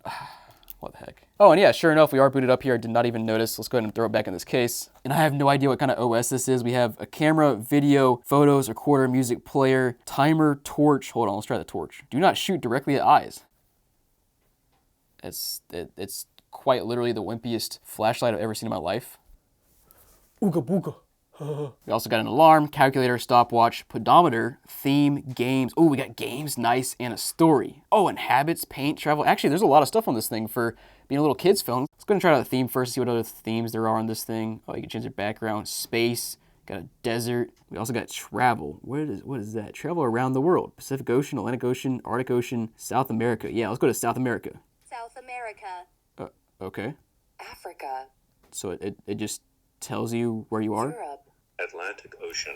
Whoa, where'd that guy come from? That's kind of goofy, but maybe it helps kids learn. I don't know, man. Also got a paint thing here. We can draw, kind of like Microsoft Paint. Honestly, not not bad. Now next up I want to try out the camera. Let's see what this thing can do. So we'll try the reverse camera first, or the face cam. Yeah, that's really bad. But I mean, it's a $20 phone, so I don't know, not horrible. Now the back camera, yeah, that's horrible. I'll show it on screen, but yeah, that's not even worth having a camera for that. Next up I want to try out the games because that looks intriguing. We have actually a lot of games here. Is that Sudoku there? Oh no, it's 2048. Okay. Even got basketball here. I mean, it's goofy, but it's, I don't know, not bad for a little kid, I guess. But I'm still really confused in Karen's review when she said it was good for women while it's plugged in, but not good for her son. Maybe her son is just too old for this. Honestly, probably got it for like a 15-year-old son or something and was like, here son, play some games. Maybe that was the deal. I don't know, man, but I think we have enough to leave a review. And actually, dude, look at that background. That's sick. But let's leave a review. Honestly, not bad. SD card comes with it. Not sure why that's an issue for people. My screen wasn't destroyed, and not sure why Karen gave this 1 star. Both women and sons can use this. For $20, it's pretty darn good for a little kid. 5 stars. Now here we have a $37 smartphone I bought that looks strange, and the title is weird. It says it's 3 inches, but also simultaneously says it's a large screen, which that does not compute. Also, the reviews are really sketch. We got anything from it's too small to even operate and load slowly, 2 guys saying it doesn't connect to any apps, which is not a great sign for a smartphone, and this guy says don't on my servers. And like, dude, what servers are you talking about? But let's find out. Let's see what's inside of this thing. Hold on, this looks suspiciously similar to the other smartphone I got, and it's like the exact same packaging. Hold on, what? But it looks different and the same at the same time. So basically, the new one is on the right, the old one is on the left, and you can see they're about the same size, if not the exact same size. They have the same layout in the front, the bottom looks the same, the side looks the same, this side looks pretty much the same, and then the back has a different camera layout. And my theory here is just like the other one, these 2 cameras are fake and this one is real, and it's probably the same thing, except the phone is actually a little bit heavier, so something's going on here. Let's go ahead and see if it turns on. And yeah, sure enough, it's also the same looking welcome screen. Okay, background looks a little bit different, and same, yeah, also an Android here as well. And it looks like we have slightly different apps here. We don't have TikTok on here, and we don't have Twitter, but we do have Facebook, WhatsApp, and FaceLock. What is FaceLock? Oh, hold on. This thing's got face unlock. Hold on, let's see if this actually works. Okay, face captured. Sure it was. Let's see if it works. Wait, that was so goofy. So you unlock it here, you swipe up, and it just shows your face right there. Let me go see if it works on another face. All right, so we swipe up, and now it'll show your face. Oh wow, did it say? Wow, sorry, it actually works. Oh, it works. All right, guys. Well, as you saw, apparently the face unlock actually does work because we tried another white face and it also did not work. So. Fairly secure. Okay, maybe it's actually better than the other junk over there. Let's go ahead and open up the camera as well and see what this camera's looking like. So let's try the selfie cam first, and I'd say about the same as the other one. Not too bad. And back camera is also fine. Again, it's not good, but it's, I don't know, I'd say it's fine. And also I'm noticing compared to the other one that the whole app layout is different. Like all the apps are a slightly different skin. Let me see if they're on different Android versions. Oh yeah, so apparently the first one, which by the way is an XS15, is on Android 12. And this one is a P70 Pro Max on Android 8.1. Wow, that's something. Wait. Okay, going back to the first one, I'm also noticing that one has a fingerprint sensor as well. There's no way. Wait, dude, this actually is here. Hold on. No way. There's no chance there's a fingerprint sensor in this $30 phone. Let's try it out. And yeah, sure enough, it works. Let's try a different fingerprint though, because that'll tell us if it's real or not. Nope, it's fake. All right, so I actually need to go back and revise that review now. You'll see that on the screen now. So let's just add a line to this review. Update, fingerprint sensor is fake. Scam. All right, guys, sorry, we're back to the phone at hand now. Hopefully is a little bit better than that first phone we saw, because just, holy crap, that was garbage. Let's go ahead and try to connect to Wi-Fi on this one and see if that'll work. Now, I gotta agree with that one review that says phone too small to function. Like, it took me like 4 tries to type in the password because it's just fat fingering everything. My fingers aren't even like that big, but yeah, okay, we are connected now. Also, again, on 2.4 gigahertz and no 5 gigahertz Wi-Fi here. But let's go ahead and start by going to our Play Store and see if this will actually work this time. Oh, wow. 2 seconds later, it's actually loading the Play Store and allowing me to sign in. That's, again, much better than the first one. We did get one app downloaded, which is the device info app, which we'll get into in a second. But I was also trying to download YouTube, but every time I open the Play Store now, it just does this. Or wait, will it work this time? Oh, it does work. Oh, nope, keeps crashing. All right, so I can't download anything anymore because it's crashing. Honestly, this phone is going well and I wasn't agreeing with the second person who said the apps wouldn't work, but yeah, as we can see, apps are just not working now. Also, we just downloaded Barbecue Browser. That came out of nowhere. That was not there before. What is that? Did they call it barbecue because they're sending it to US and they just like think people like barbecue? I mean, we do. We love barbecue. Well, let's just skip all that for now and go straight into the device info and see what kind of specs this bad boy has. So we have, oh my goodness, a 640 by 360 screen, 4.6 inches, which is not accurate. Just watch this. Yeah, it's about 3 inches, which is accurate to the listing, but the device info right there does not match. Not sure why. So we got a processor from 2016, it appears, which is just not a great sign. Looks like it goes up to 1.3 gigahertz. I mean, I feel like I've seen worse before, but yeah, that's not ideal. And our battery is 2,000 milliamp hours, which I feel like that seems suspiciously high. Like, I thought it'd be 500, 1,000 maybe. That seems like a lie, but I don't know. But anyways, I was gonna test out YouTube just like I did on the old phone, but I physically can't. It won't let me open the Play Store anymore, which is just like, almost makes this thing useless now. So I think I'm ready for a review. Not horrible, but not good either. It does connect to most apps, although some have issues. I'm not sure what that one guy is talking about. This worked fine on my servers. I would agree that it's too small to use and loads very slowly. 2 stars. Now here's a $30 tablet I bought from TikTok, and the reviews are honestly a bit concerning. Like this first one that says very small and lightweight, which you'd think would be good, but then they go on to say, not worth the purchase, feels like paper. It's that lightweight, that's concerning. Next up, horrible, won't connect to my Wi-Fi, that's not good for a tablet. And third, these are very strong words here, genuinely the worst piece of technology I've ever purchased. Let's find out if that's true. All right, so inside of here we got our tablet, which, that's pretty, dude, that is not like paper at all. That's got some heft to it, I gotta say.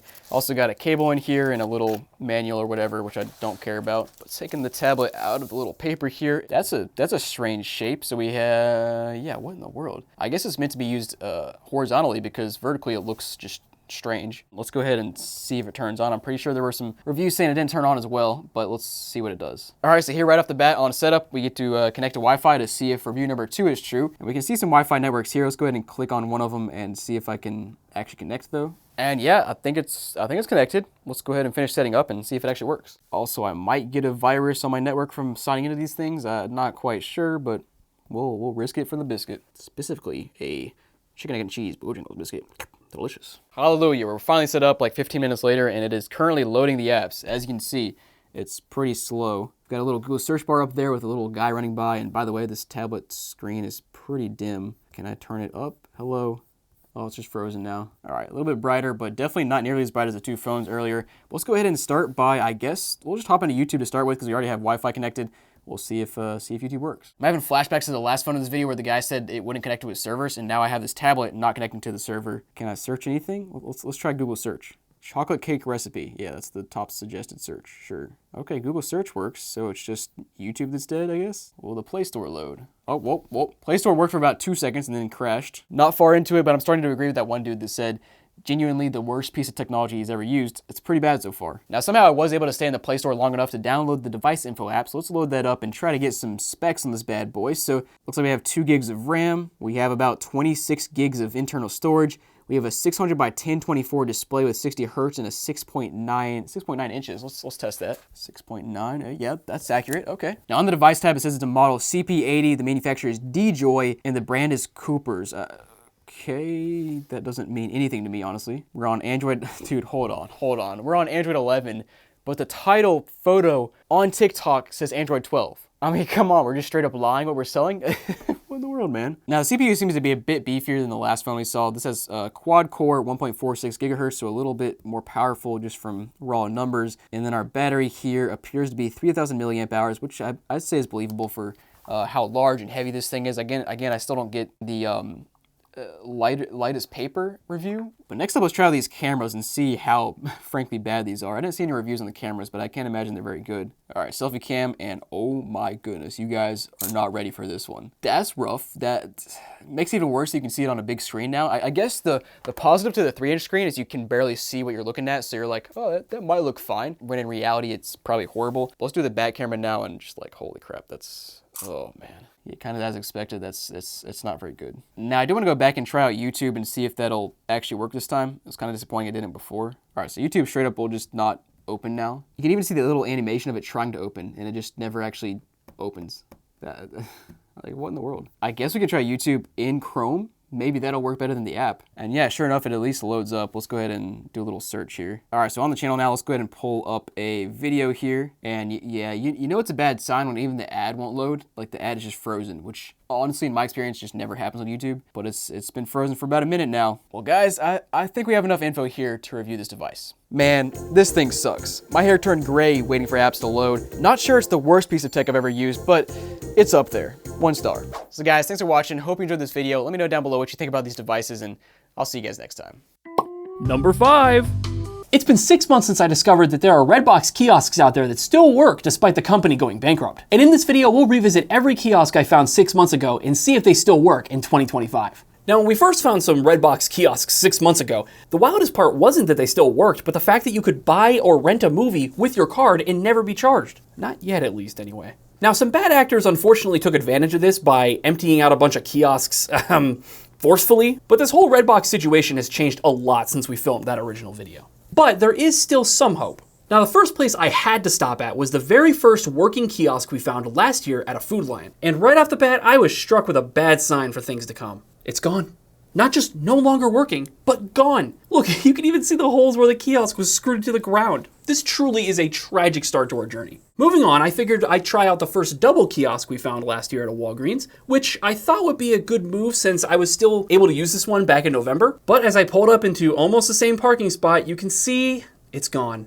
And look, just like the last stop, there's a clear indication that there was once a kiosk here. What's that thing they left on the ground though? Anyway, I wanted to next check out how a kiosk was doing that I know was turned off the last time I checked. This one was especially sad because the first time we had visited this location, the kiosk was working great. Also, that reminds me that at the time, what we really wanted to find was a fake paper disc that some people used to leave inside DVD cases to trick the kiosk so the thieves could keep the real discs for themselves. Anyway, last time I was at this kiosk, there was a sad little sign over the screen from Food Lion that mentioned that the kiosk had been disabled. Someone had even written a little rest in peace on the sign that, they had left on the screen. And as I pulled around the Food Lion corner, no, it's gone. I even walked up to get a closer look at it, and it seems like they replaced it with a bunch of gardening stuff. As usual, though, you can still see the evidence of the kiosk that once was. All right, at this point, I was getting desperate for any Redbox kiosk at all, frankly. So I decided to drive all the way out to the dirtiest Walgreens ever in the sketchiest part of town. It sure is weird around here. Where we originally found a double kiosk with an excellent screen, surprisingly. Behind the kiosk, we did find some stuff that was so gross we had to cut it from the original video, though.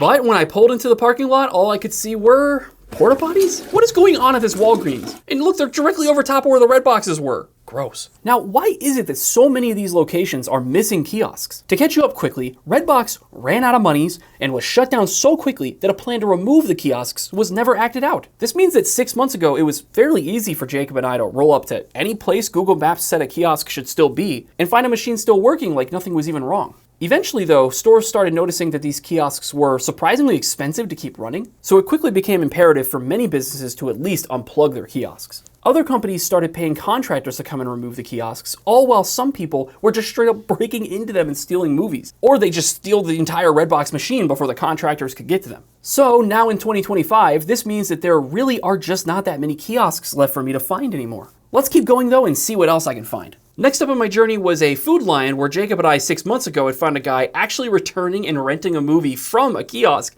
in 2024. Poor guy likely had no clue that they went bankrupt at all. And as I pulled around the corner, the real tragedy became clear. He may very well have been the last actual Redbox customer to legitimately use this kiosk. Another perfect indent in the ground, leaving only a memory of what was. But let's not lose hope yet. For some reason, I still thought Walgreens would be my best bet to find kiosks, but as I pulled up to yet another spot where I knew one used to be, nothing but rust. And this kind of makes sense, as according to this random Reddit poster, Walgreens has been working hard over the past few months to quickly get rid of as many kiosks as they possibly can. Now, next up was a very interesting Food Lion stop. Last time I was here, there was an employee standing next to this kiosk that I thought at the time was guarding it from potential thieves. But as I drove up, you can see that this kiosk was missing too. My theory now is that she was perhaps in league to steal the kiosk for herself the whole time. At this point, I'm starting to think that there may very well not be a single Redbox kiosk in my area left for me. It's time I started checking some places out that keep their Redboxes inside the building. Like this Lowe's Foods, where I once almost got kicked out for messing with their kiosk a little too much. As soon as we started interacting with the machine though, there was an employee like around the corner who was like eyeing us weird, so we were like, we gotta get our movie and get out of here. And this time as I walked through their store, I immediately saw that they actually still had a Redbox standing ready for me to gawk at. At last, we found a real Redbox out in the wild in 2025.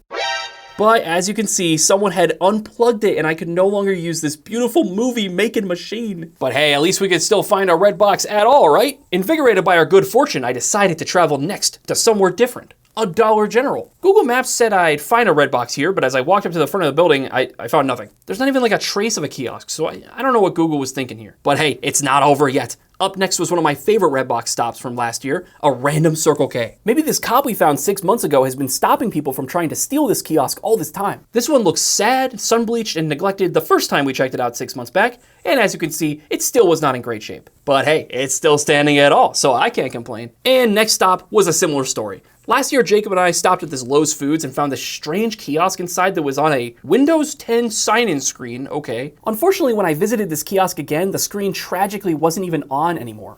I like that they still have the same sign covering the screen though. This kiosk might stay here for years and no one would even notice, I imagine. But this isn't good enough. At this point, I'd have been driving for hours and I knew that if I couldn't find a working kiosk, you guys would never look at me the same. I had just 2 chances left, a Walgreens that was over 45 minutes from me, and a Circle K that happened to be on the way. As I pulled up to the gas station, I can immediately see that the kiosk was thankfully still standing. And when I lifted the sunscreen, yeah, nothing. The card reader was even removed from this one for some reason. What? Why? This can't possibly be the state of every kiosk left in my area, right? There's just no way. I had no choice but to start my long journey to the final Walgreens. And there it was. This was perhaps the final Walgreens on Earth that still had a Redbox outside. I lifted the sunscreen and... oh my God. It's real. A working Redbox kiosk in 2025, let's go! I took my time with this one as I knew it may very well be the final functional machine I ever get the chance to interact with. There really weren't that many movies left for me to purchase, but that's all right. The final hurdle I had to overcome with this kiosk would be the card reader, as there was a chance that it wouldn't work anymore and would cancel my transaction, like this Walmart one did to me last year. But after entering my zip code and skipping the email screen like I always do, it actually seemed to be delivering my movies. Let's go. Guys, we did it. Look at all these movies I managed to get. That's amazing. I got like 10 movies here. Originally, I wanted to pick up more actually, but there were like 30 to 40 movies still in the machine. I was not gonna sit there all day and get them all. And look, they're all real movies. They're kind of like, you know, B movies that I'm not really sure anyone really wants. That's probably why they're still in the kiosk, except for this one. What is this? Is it upside down or? No, it's just one of those weird double-sided movies. Okay. It's also so scratched up. What even happened here? And look at this, the label on the other movies, it's like a plain white kind of feel on the top, right? But this one has like a patchy look to it. Like there's a bunch of wet spots in the sticker here. It's like someone took the sticker off of another movie, put it on their copy of, what is this? True Detective Season 1. Excuse me? Did they even allow you to rent TV shows at a Redbox? That's news to me. But yeah, I think someone stole the original movie that this was supposed to be and stuck the sticker that was on it on their copy of True Detective Season 1 they didn't want anymore. And also, I was just looking through some Redbox news and apparently the auction where they're gonna like, you know, sell off all the assets and everything from what Redbox owned is gonna happen in just a few weeks. Now, interestingly, this article says that later this month, the trademarks and assets of the company, kiosks included, will change hands in a foreclosure sale at the offices of blah, blah, blah, blah. So it's just weird that this one says that there's kiosks that are gonna be included in the sale, but this Fast Company article says that the kiosks are not for sale, notably exempt from the fire sale. Redbox's once ubiquitous red rental kiosks. So what's going on here? But guys, I hope you enjoyed this journey of me trying to hunt down the last Redboxes in my area. And let me know down in the comments if you still have a Redbox kiosk that works in your area. Number 4. TikTok is the place to go these days to buy cheap, terrible phones that nobody should buy. And that's why in this video, I bought every phone I could find on TikTok with 1-star reviews, just so you'll know exactly which phones you should avoid. Spoilers, it's all of them. All right, guys, up first, I have this kid's toy smartphone. They got a couple different colors here. You know I had to get this blue one. Just look at this dinosaur. He's so happy. Despite its cute looks though, I'm a little scared still. We have this 1-star review here. It says, absolutely terrible, cheap quality. My son won't play with anything but the flashlight. What's your son doing with that flashlight, ma'am? I don't want to know. And then there's this other one, this 1-star says it's so hard for kids to use. Isn't that the whole point? It's a kid's phone. Who knows? Let's open it up and see what's inside. And sure enough, we got our kid's phone, guys. Just look at this case. I have no words. This is perfect. Oh, it smells so bad. What is this crap we got down here? We got a charger, it looks like, and oh, it's a lanyard. Gotta put the lanyard on right. There we go. We got the lanyard installed. That's incredible. Anyway, let's turn this thing on and see if it works. Wow, that turned on really fast. Dyno in the back, 214 in the front. Beep, beep. I guess we'll start out with the camera here. Perfect. That's Perfect quality. It actually has a rear camera too, surprisingly. Except in my opinion, the quality of the rear camera, it's even worse. Oh, no pinch to zoom, you don't get that feature. It has video as well, we can try that. This is day one of my vlog I'm recording on my Dino phone. Dino fact number 1, they're really cool and they're all dead. Oh, what happened? Did I break it? Is it frozen? Uh-oh. It's not turning off. Oh, there we go, it closed. We got music on here. Does it actually, like, have music? Oh, it doesn't want to open, guys. Uh-oh. Whoa, there it goes. ABC song. H-I-J-K-L-M-N. The ABC song she just sang was wrong. It's like they took the LMNOP, but they, like, spread it out for some reason. Ah! That broke my whole brain. Is this your first time you guys have heard of this as well? Clap your hands. Get ready to clap your hands. I don't want to. We got the torch on the back, and this is more British propaganda out here. Do not shoot directly at the eyes. It's actually like a little too powerful in my opinion for a kid to have ownership over, but oh well. Wait, that's why the kid was playing with it. It's so powerful. It all makes sense now. We have Storybook. What is Storybook? Crow and the Fox. Once upon a time, there was a crow who found a tasty piece of cheese. I don't like this. The Wolf and the Lamb. Bro, they're all like this. The blank and the blank. Wonders. We got Wonders down here. The Temple of... What? Huh? Temple of Artemis. I don't even know what to say to that. Anyway, we got games on here. I think I've seen these games in the past. Wait, there's some new ones. Yo, Space Invaders. Stop being so loud. You can't give this to a kid. They're going to annoy the crap out of you all day. No, I'm done with that. In fact, I'm done with this whole phone. I will never get over that ABC song. That was ridiculous. Let's leave a review. Surprisingly, I did not find it very hard for kids to use. And I do think my son will find more to play with than just the flashlight. 3 stars. Up next, I got this phone from Foofy. Got a 1-star review here that mentions that they had to call the Floofy hotline just to get their phone working. We also got this very interesting one here. I didn't receive my items. I saw only empty bag in my mailbox. And sure enough, they post photos of the empty bag. So was their phone stolen? What happened here? Oh, and this one's my favorite. It's this person basically saying that they delivered to the wrong address, right? And then they proceed to provide their entire home address on a TikTok shop review. Most concerning one of all to me, though, is that we have this 1-star review that just says, IMEI number is invalid. But beyond anything else, the one thing that caught my attention with this phone was this crazy video that showed like this reflective back thing going on. How do you even describe this color? It looks insane. But let's go ahead and open the box up and make sure that I did indeed get that color. All right, phone is right on top here in a bag, and yeah, bad news, we got the gold phone. This is not the blue one. This is not the one I ordered. My disappointment is immeasurable, and my day is ruined. Look at this like weird sticker they have for the cameras. That's, I've never seen that before. To be fair, the back of the phone is still pretty cool looking. What do we got on the front? Notes, an emergency of low battery state caused smartphone to not able to power on. Please keep charger connected to device for at least 30 minutes before doing anything. Anything at all. Don't even touch the phone. All right, got that off of there. Let's take a quick look at the phone itself. First of all, it's a little weightier than I would expect. On the side, got a power button, 2 volume buttons. Bottom, we got our iPhone layout, you know, speaker, microphone situation with the USB-C in the middle. In the back, we have 2 very large looking cameras. Now, are they actually cameras? That one looks like a camera. That one I'm not so sure of. And then this just looks like a flash. All right, let's go ahead and turn it on and see if it works. How is this animation so low frame rate? Interesting, we don't even have like a setup screen or nothing. It just takes us right to an unlock screen. Oh my God, it's dropping so many frames just by pulling the drop-down menu down. Oh geez. Why are these bouncing? Stop that. We got Chrome, but it's like the Samsung logo there. What, excuse me? I don't trust this Chrome. This thing has face unlock, but it's like an app? All right, it's gotta scan my face. Wait, that's it? There was no other additional setup or anything? Did that work? Jacob, I need you to unlock this phone with your face. It does nothing. It does nothing. Perfect. Oh, it unlocked for me. There we go. That's proof. It actually works. Anyway, let me go ahead and connect to the internet and make sure this phone is all up to date and stuff. Ooh, this phone supports our 5 gigahertz Wi-Fi. That's incredible. What in the world was that? What is this phone doing? It's been checking my info for 20 years. Let's try again. I'm gonna open Play Store. That's all I did before. It's gonna ask me to sign in. Okay. Come on, phone, do something. Oh my God, it actually popped up with a sign-in page. That is such a bad sign for the usability of this phone. Whew. Why do you have to be so loud? Wait, what? Google Play Store is stopped. Have I signed in or not? I guess I'll try again. Come on. Wait, huh? Yeah, I don't know. I can't open Google Play Store. I guess I can restart the phone. All right, is Google Play Store gonna open this time? Oh. Are we good? Nope. No. You gotta be kidding me. What are the chances there's a system update for this phone? All right, checking for updates, come on. It's up to date, okay. Last security update, 2022. I guess I can go to About Phone here. What does it think this phone is? Android 12 model phone. Very nice. Device name, phone. Okay, well, since I can't download or install any apps apparently, let's see if the camera works. Seeing a lot of lag there. Whoa.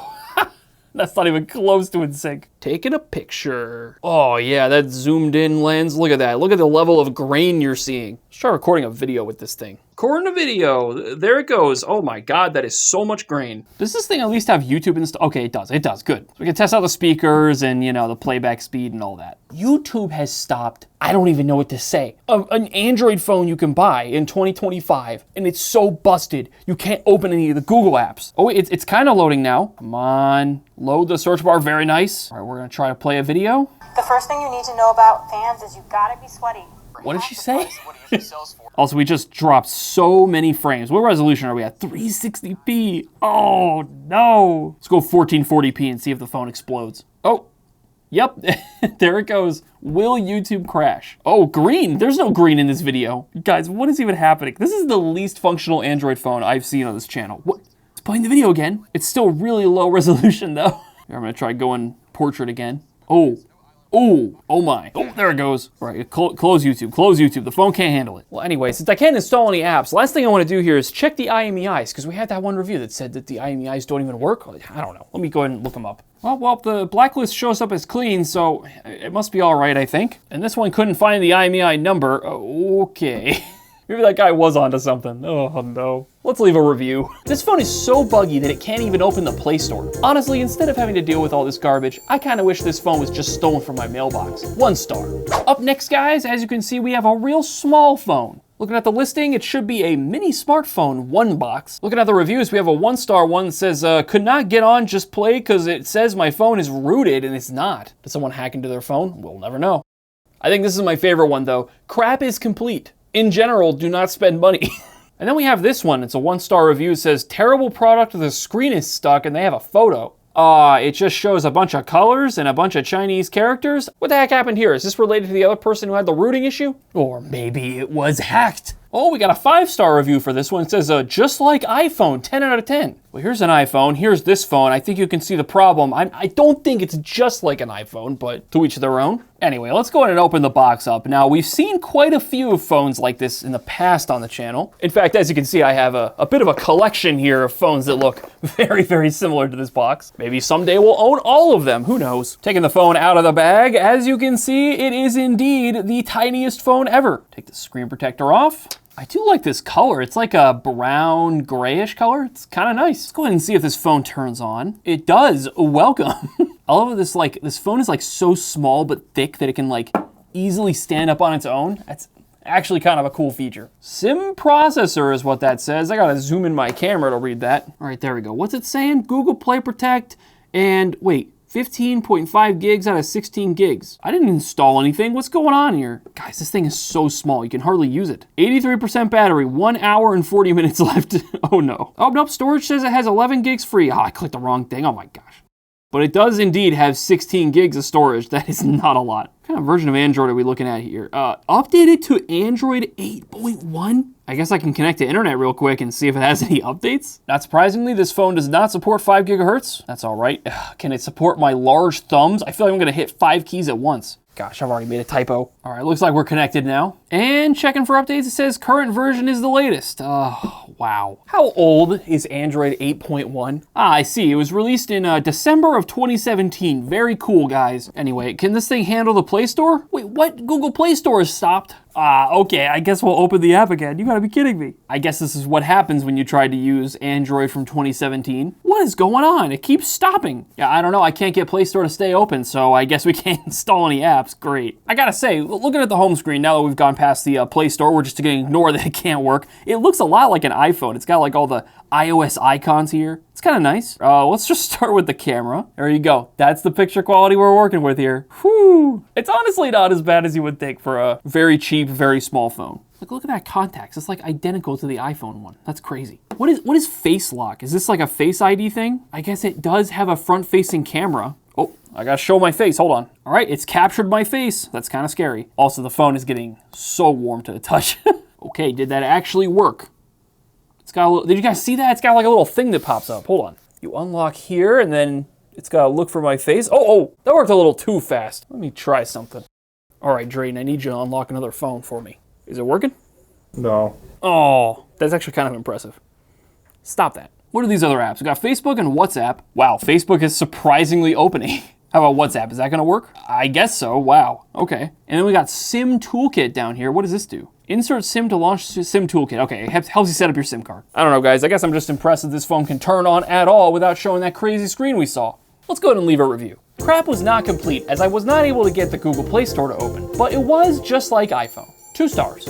Okay, guys, up next I have a foofy phone. There are a handful of negative reviews on this one though. Reviews are misleading. Aesthetically, the phone is great, but it has an Android system that's 20 years old. I think my favorite review though is this one I found earlier for 5 stars. At the very end, they say, phone is laggy and is like a throwback. Like it's so laggy and slow that it's nostalgic for like an old phone they had in the past. That feels like a paid endorsement that they had to leave a 5-star review and it was so bad they didn't even know what to say. The real reason we bought this phone though is that Jacob was somehow able to catch a live stream where there was like a flash sale for this phone for like 30 bucks. Here's that happening. It's completely GSM unlocked phone. The price is only $38.68. Thank you so much, Jacob.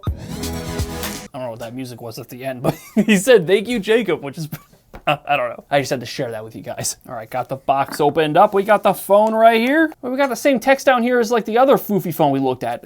Is this literally the same phone? Who knows? Looking on the back of the phone, look at this camera layout. This is insane. Ooh, look at the back of the phone though. It's so shiny looking. That's an interesting texture. I'm very confused about this camera structure. Like, I'm pretty sure only one of these is a camera, right? Like, I don't know, there's something about that one that looks fake. But why does it gotta be so large? What is the purpose of this? Let's go ahead and turn it on and see if it works. All right, let's unlock the phone. Okay, this all looks fairly normal. There's no setup process or anything, of course not. The screen is like really dark. Like, I don't know, even on max brightness, it's just not that bright. See what kind of Android version we're looking at with this phone. Yes, very nice. Device name phone, model name phone. Anyway, we only have 32 gigs of storage in this thing. That's so little. Oh, Facebook just scared me. Anyway, let's go ahead and connect to Wi-Fi and see what happens. Ooh, it's got 5 gigahertz, very nice. So far, are we certain this isn't like literally the same phone as that other one we looked at earlier? I don't know. All right, we're connected to Wi-Fi. Let's see if we can sign into Google. All right, we are signed in. Will the Play Store actually open it or will it just crash? This is looking okay. Can I search for Stumble Guys? Wait, what? No, there's no Stumble Guys. What version does it think we're on 10? How did I not even notice that earlier? How old is that? Oh, thank you. According to the AI overview, it came out on September 3rd, 2019. Very nice. Anyway, what else can I test on this phone? Does it have any system updates? Wait, where's like the system update thing? It's not in the About Phone section. What is happening with this phone? I don't know. Anyway, what can I even do with this? Camera. Wow, despite the camera being, you know, very, very large on the back, this looks, get out of here. So blurry. How can this be so blurry?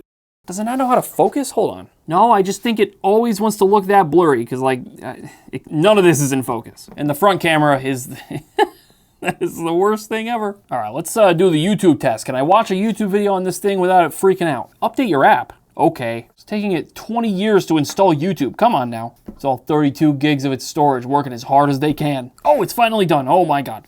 Please work. Why is it so dark? I didn't make it that dark. Ooh, that frame rate. I have it at 1080p now, and it's struggling. At least the Play Store didn't crash on this phone. Let's leave a review.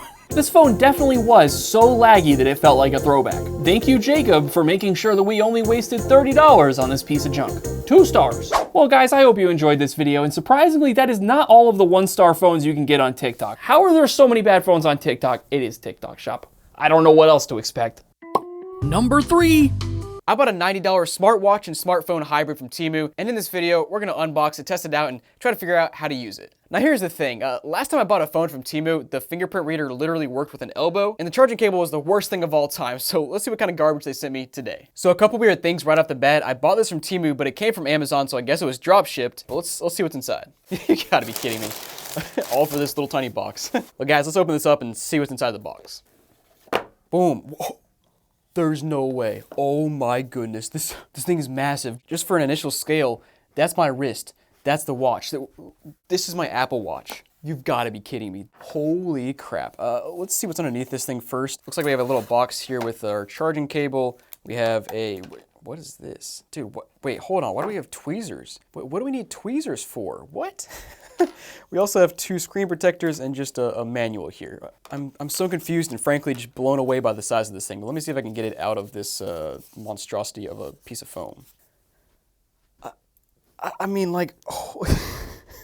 I mean, like, guys, can you imagine going in public and walking around the store with this thing, this monstrosity on your wrist? It's just insane. Like, what in the world? Oh no. You like my smartwatch?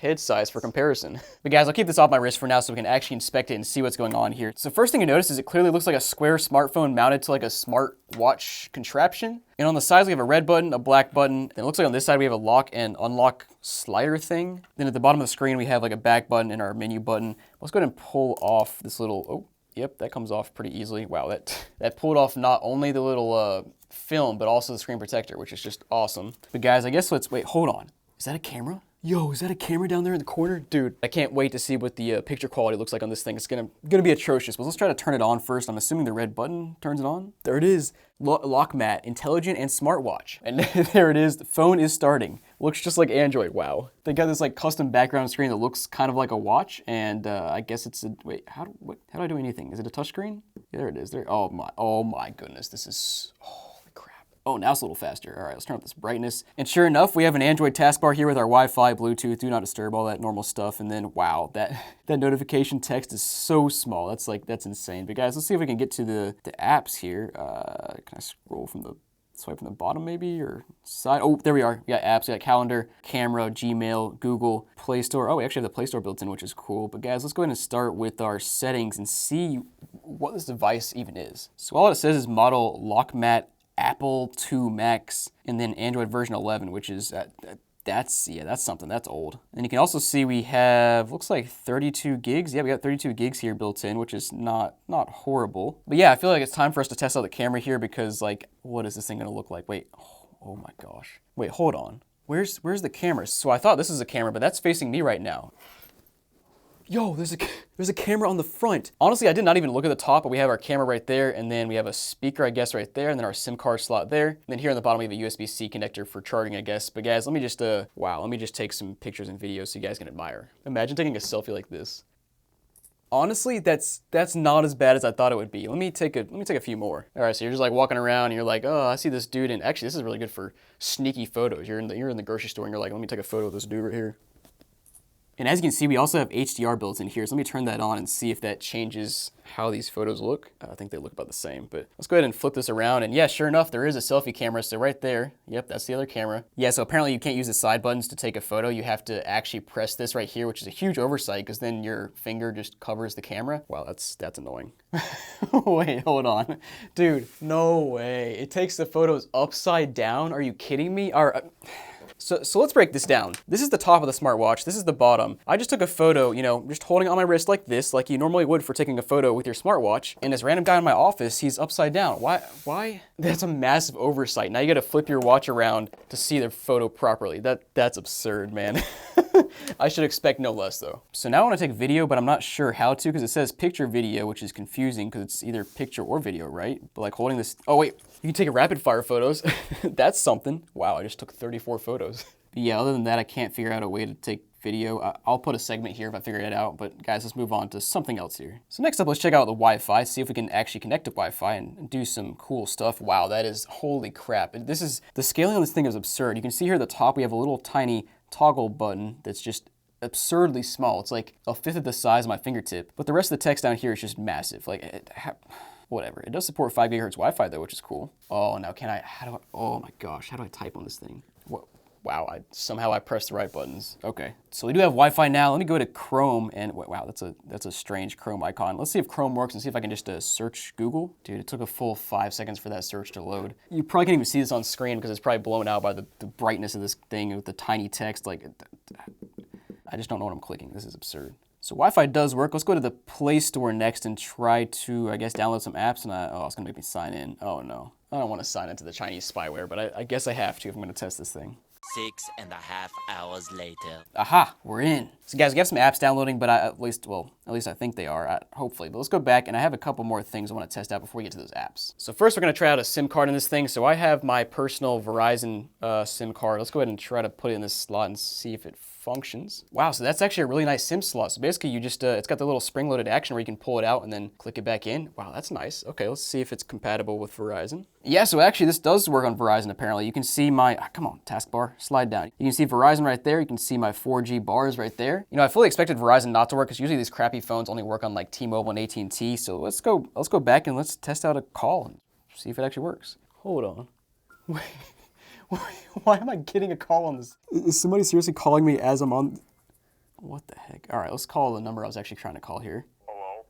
Hello, I'm calling you from my Apple II Max Android smartphone smartwatch. Can you hear me? Yes, I think. I heard all those words. How, is it clear? Yeah, it's not bad. Oh, wow, that's actually surprising. As you can see, guys, somehow this phone, it works, it connects to Verizon, it makes calls, the call quality is actually not bad. Why am I starting to like this thing a little bit? Now, on a secondary note, I will say this thing's getting pretty dang hot, which is not great considering you want to carry it around on your wrist here, so that's gonna, yeah, leave some burn marks or something, so not ideal, just a little side note there. But guys, next up, as always, gotta check out YouTube. We'll stop over here on YouTube and search for some of our Smokin Silicon videos and see what the video quality's like. Okay, so it loads in a somewhat reasonable amount of time. Let's watch the most recent video here, which is selling phones to a Walmart ATM. Quite interesting video. I'll put a card on the screen. Wow, we got a TikTok shop ad here. That's something. Takes up the entire screen. Wow. As you can see here, I have quite the variety of devices. I have anything from a Galaxy Note 2. Okay, so like, honestly, not bad. Now the cool thing here is you don't have to rotate it landscape because it's a square. Every direction is landscape, so that's kind of cool. But yeah, otherwise the screen's pretty good. The audio is not bad at all. But next up, I'm kind of curious what resolution we have on the screen, and that's why I downloaded this one app. So let's go back and I'll show you. So we have our device info app here, which will load up and will give us some more details about the CPU, our GPU, our RAM, our screen resolution. So let's check it out here. So guys, starting on our CPU, you can see we have a MediaTek MT6739WA, which from looking it up, looks like it's from 2021. And as you can see, we got a 1.27 gigahertz clock speed with 4 cores. So not great, but honestly, compared to the other TEMU phones I've gotten in the past, this is pretty darn good. It's better than those. Now checking out the battery, you see we have a 1000 milliamp hour capacity, which is pretty low, kind of expected for a small device like this. Well, small. I say small as in phone size, because as you can see, this is my phone, and my phone's much larger, but compared to a smartwatch, as you saw earlier, it's massive. So honestly, I'd say 1000 is kind of reasonable, except for the fact that this thing it's dying pretty quick. Now in terms of memory, it looks like we have about 3 gigs of RAM there, and then our camera is 2 megapixels in the back, which I guess would be that. And then our front would be there, which is also 2 megapixels. Looks like they're actually using the exact same camera for both of them. And last but not least, the display here. Let's go ahead and check that out. So we've got a 480 by 480 pixels built in screen, which is 4.2 inches. There's no way that's 4.2 inches. There's no way. Let me show you. All right, so from screen corner to screen corner, it's about 2.5 inches. So I'm not sure where they got 4.2 inches from. That's strange, but the 480 by 480 pixels sounds reasonable. Honestly, seems kind of low because it seems like it's a little bit higher res than that. But we have 60 hertz as well, which makes sense. And yeah, otherwise, I don't know, pretty standard. But guys, next up, we gotta try the game. We got Subway Surfers. Let's go ahead and boot it up and see how it runs. Yo, Christmas edition, let's go. That's what I'm talking about. Yeah, so not bad. It is running. It's a little bit choppy, and it doesn't always oh yeah, there it goes. It just kind of froze a little bit there. It works, but honestly, I would not have fun. Oh my gosh, it's getting worse actually. I would not have fun playing Subway Surfers on this little device. Also, side note, how do I change the volume on this thing? It's like screaming at me, but there's no easy way to just adjust volume because there's no buttons on the side for volume. That's kind of tragic. And apparently having Subway Surfers open in the background has completely crippled the entire device because it's just like lagging like crazy now. Here we go. Now it's fine. And next up, I do want to test out the steps count because it is a smart watch. So like, wait, is that literally it? It just has steps. So like, let me put it on my wrist and take some steps and see how accurate it is. All right, 1, 2, 3, 11, 12, 13. Wow. I took 13 steps and it counted as 26, so I guess it just counts as double. Great, super accurate. But guys, next up, we gotta try it. Apparently this thing disconnects from the whole watch assembly. I think this little slider bar is to pull it out. Yep, oh it is, yo. Okay, so this whole piece right here is just a plastic watch assembly. And sure enough, the phone itself just pops out. And man, this thing's on fire. Holy crap. That does not feel good. But yeah, as you can see, it looks pretty standard. I don't know, there's no branding or anything on it. It's just a little black device with you know, speaker, SIM, and USB-C. So in case you don't want to talk on your wrist, you can pull it off and be like, yo, what's good with your little tiny phone. It's just, it's absurd. But guys, hope you enjoyed this video. Let me know down below what you think about this device. You know, it was 90 bucks, which I feel like is a bit steep coming from TEMU. Honestly, not a bad device though. So I don't know, I'll put a link down below if you want to check it out. But guys, thanks for watching. I'll see you next time. Number 2! I bought a refurbished mini PC from TEMU, and in this video, we'll open it up, test it out, and see what exactly it can do. Now here's the thing, this is not a normal PC. It has a screen built into it, and coming from TEMU, I can't even imagine the levels of jank we are about to discover. Let's unbox it and find out. All right, I got the box opened up, and inside we have another box. This is like actually kind of nice, huh? Yeah, look at this thing. Ace Magic Mini PC refurbished. I don't know what's refurbished about it. We'll definitely have to find out and tear it down and stuff. I don't know. And this just slides on open. There's like a layer of dust. You see that? Ew.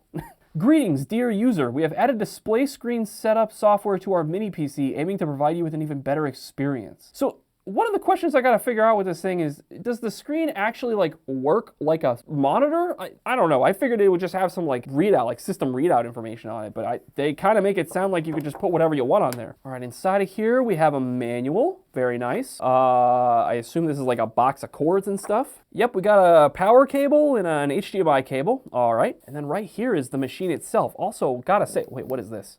We'll look at that in a second. I gotta say, this packaging is kind of way better than it should be. What is this? Warning. During the system boot process, if you cannot log into your personal account, please turn off Wi-Fi and LAN. Okay. Exclusive WhatsApp customer service. What on earth is going on here? All right, let me take this wrapping off. Interesting. I was kind of hoping these little stickers were like stuck to the outside part, but nope, they're on the machine, and it doesn't seem to want to come off very easily, so I guess it's staying on there. But guys, here it is. This is very small. It did say mini PC, but I don't know. It's about the size I expected. I like it. I like it. And the build quality is like not horrible. It looks like it would be made of metal, and there's like a little bit of, I don't think there's any metal on this actually. It's all plastic, but it's a nice high quality plastic. I don't hate it. We got a little window here. I don't know if you guys can see that, but there's like, I can kind of sort of see through it and see like an M.2 SSD, I think. Where's our screen? Is this our screen? I think that right there is gonna turn on and do stuff. Okay, can I figure out what this thing does? I assume it's like a, oh, it's magnetic. Oh my God, that was cool. That's actually sick. Okay, so that goes on like that, and then it just stands up, and that's pretty slick-like, as they say. Okay, so this is the top here. It has a power button. You got some USB ports, and then the back.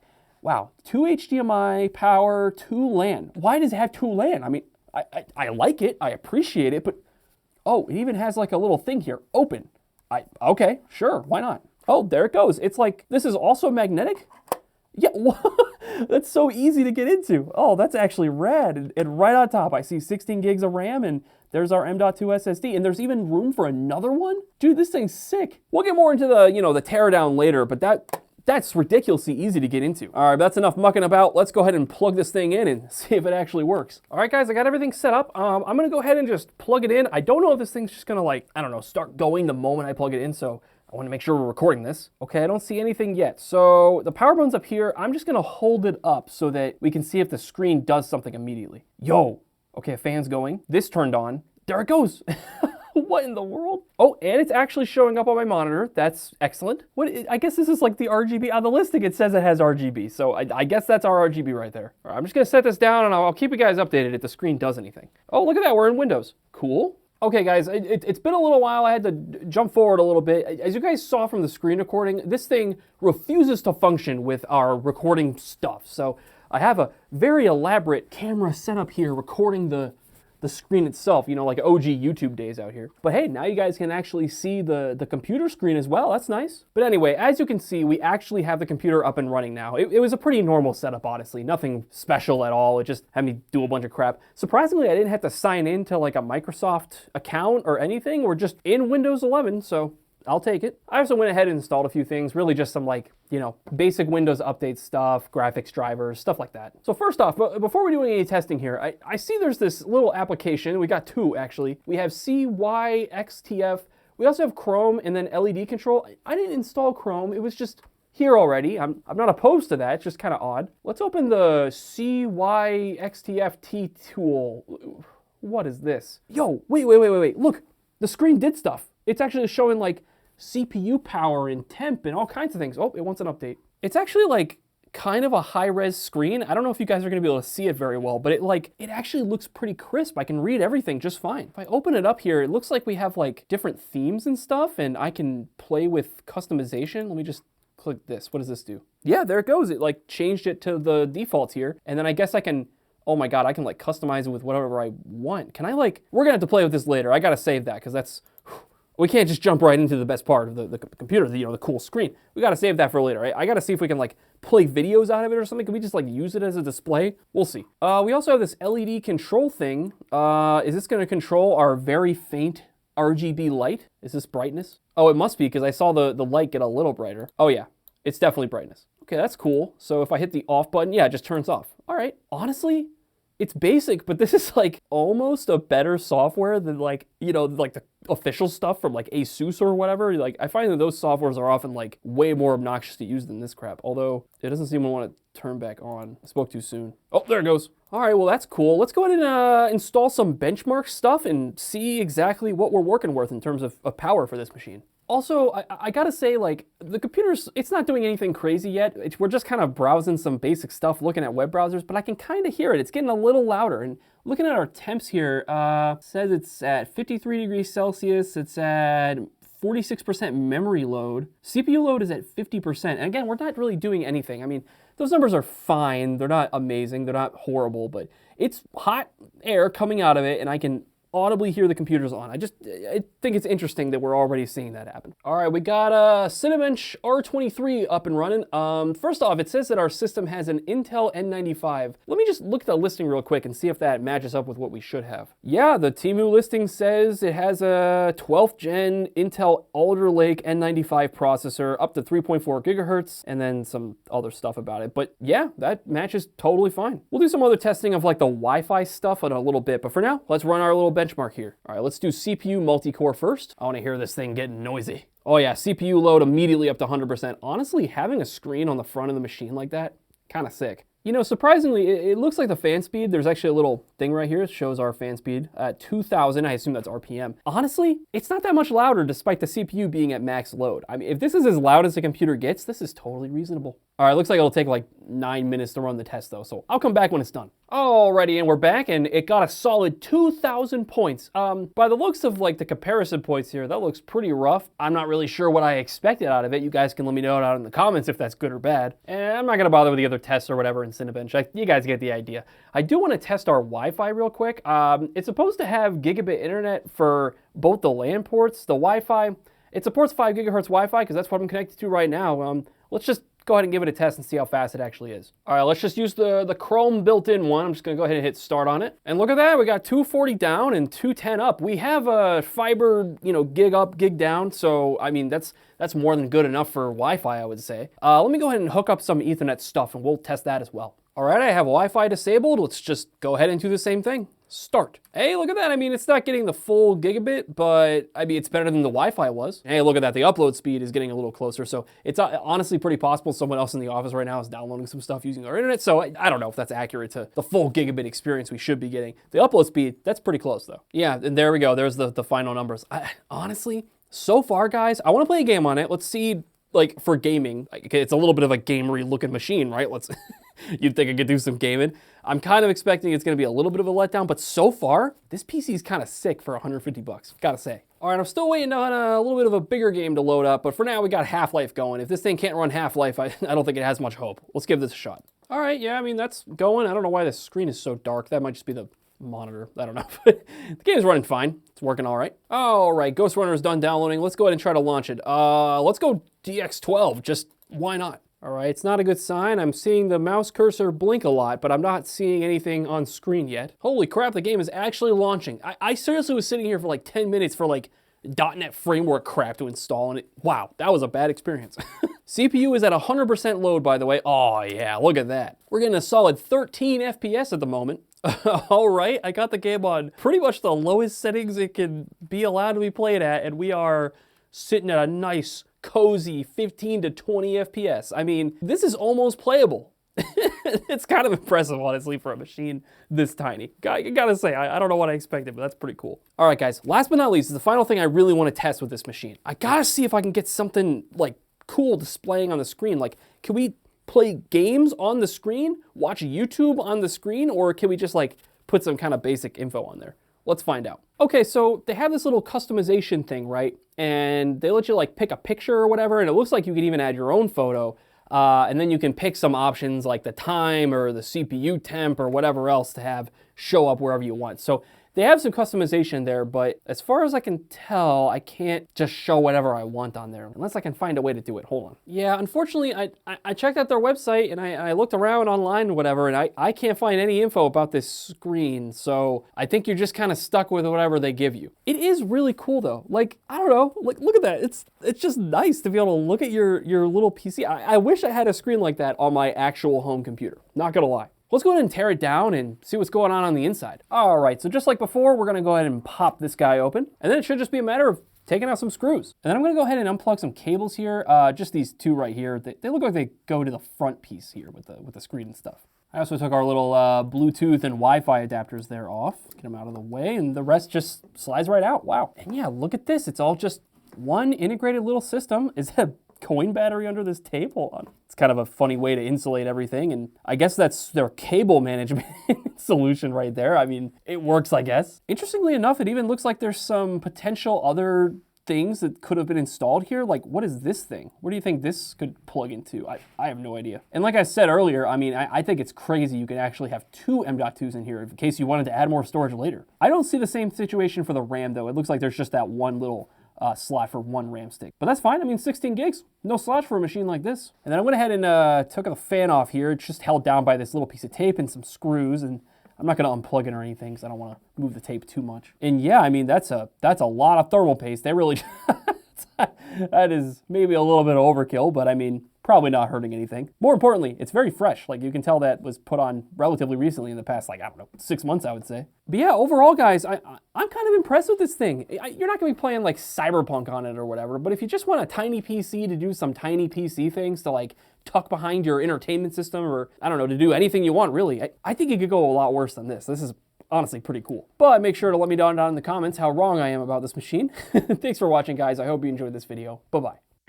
Number 1! I bought a Galaxy S25 Ultra from TEMU for $75, which is $1,200 less than retail, and in this video, we're gonna unbox it, test it out, and try to figure out why it's so cheap. Now, last year I bought an S24 Ultra from TEMU, and it was horrible. Features like a fake fingerprint reader and broken headphones, so let's see what they sent us today. So here's our box, guys, and let's go ahead and see what is inside. Got a case. Ooh, we've got our nice little stylus, right? I guess I shouldn't say little, because holy crap, that stylus is huge. And also, here's our phone, and oh baby, there it is, the S25 Ultra, and wow, why is this so close to the real thing? We'll do, of course, a lot of comparisons and tests in this video, and then also we have some cheap little headphones in here. Last time I got these on an S24 Ultra, they tore apart, but let's go ahead and put all this stuff to the side and take a closer look at the phone. But guys, let's start by taking this little screen protector off. And man, this thing really is very similar to the regular S25 Ultra. It's got the same rounded edges, the same rounded screen. It's got the punch out right there. And then flipping to the back, we have the signature 5 cameras, the flash, and I'm guessing that all 5 of these cameras are probably not cameras. There's probably like one camera and these are all fakes, I would assume. And then a SIM card tray on this side, and of course on the bottom our speaker grills and our charging port. So I want to compare the dimensions of this phone to what Samsung says the dimensions are of the S25 Ultra. So let's go ahead and do that. So it should be 6.3 long, excuse me, 6.4, and that's pretty close. And then 3.06 wide. Oh, that's actually like right on the money. And thickness should be about 0.3 inches. And wow, this thing actually is pretty dang close. Maybe this is a real S25 Ultra. Let me go ahead and take off all these other little protective films. We'll go ahead and boot this thing up and see what it does. And actually, before we turn this phone on, I gotta talk about this pin here. This thing is absurd. And first of all, on the real S25 Ultra, it actually slides into the phone, like down in this corner. This thing is larger than the phone. It's about as long as the phone itself. So I'm not really sure what the point of this is, but let's go ahead and turn the phone on and then experiment some more. All right, guys, finally booted up here. And we also have this little clear case that I just threw on this bad boy that came with this here. And at first glance, looks pretty good. Got the same rounded edges here. Hold on. Oh, that's bad. So we have really thin bezels here at these corners, and then down here, this entire bezel is just massive. So it's like the screen was just placed in a random spot inside of the phone, which is not surprising for 75 bucks. But let's go ahead and start scrolling around here and see what the functionality is like on this thing. I should also mention that it's super sketch. I booted this phone up and I don't have to like sign in or set the phone up or anything. They just kind of set it up for me, I guess. And who knows what they pre-installed or left for me here. Yeah, that's sketch. Oh, and actually we have TikTok downloaded. That might be worth the $75 itself, honestly. Then we got stuff like Facebook, Face Unlock, and actually, ooh, well, let's go ahead and test out this Face Unlock here, because Will it actually work? History tells me no, because the fingerprint sensor I used last time actually worked from my elbow rather than my finger, so that was a scam. But let's go ahead and set this up and see if it actually works. So it basically just takes a selfie. It doesn't do the whole thing where I like, you know, turn my face side to side and get all the angles. So you know it's not too sophisticated. But let's go ahead and test it out, see if it works. So unlock it. Look at this bad boy. Face recognition failed. Let's try one more time, I guess. There it goes. Hey, and hey. All right, I tried it like 5 more times and it actually is working now. So next up, I want to try it on a different person's face just to see if it like will recognize any face or if it's only my face. Let's try that. All right, guys, we have a different face. Let me try without the glasses, see what it does. Okay. No glasses. Nope. It don't work. Oh, failed. Wow, it actually works. So yep, guys, surprisingly, it actually does only work on my face and not other people's faces, so that actually is somewhat secure. Let's see if there's a fingerprint sensor here, though. All right, fingerprint here, unlock with fingerprint. Let's go ahead and test this out. Wait, watch this. I already know it's fake, because just like... Let's add another fingerprint. I'm just adding random fingers, and it's just accepting it. Let's try my pinky, because I did not even scan my pinky in. We'll try an elbow here. So secure, man. For our last test here, let's go knee action right here. Dude, that's unreal. Honestly, you know what the funniest part is? When you add the fingerprint, it says the sensor is right here, but when you go to the lock screen, it says the sensor is down there. They're not even trying. Let's move on to the camera next. Let's start with a selfie camera here, and oh my gosh. I mean, like, I guess it's not terrible for 75 bucks, but it's pretty bad. All right, so from the back camera, that's acceptable. Okay, I'll take that. Now, of course, in the actual S25 Ultra, they have, you know, like a million different camera modes, and they should, because there's literally 5 cameras here. Actually, we can go ahead and figure out which camera is the real one here. And yep, it's definitely the one in the top left corner here. And if you zoom in close, you can actually see this one looks like a lens, and these other ones just look like blue domes, I would call it. This one, wait, what is that right there? That's just, again, another blank thing.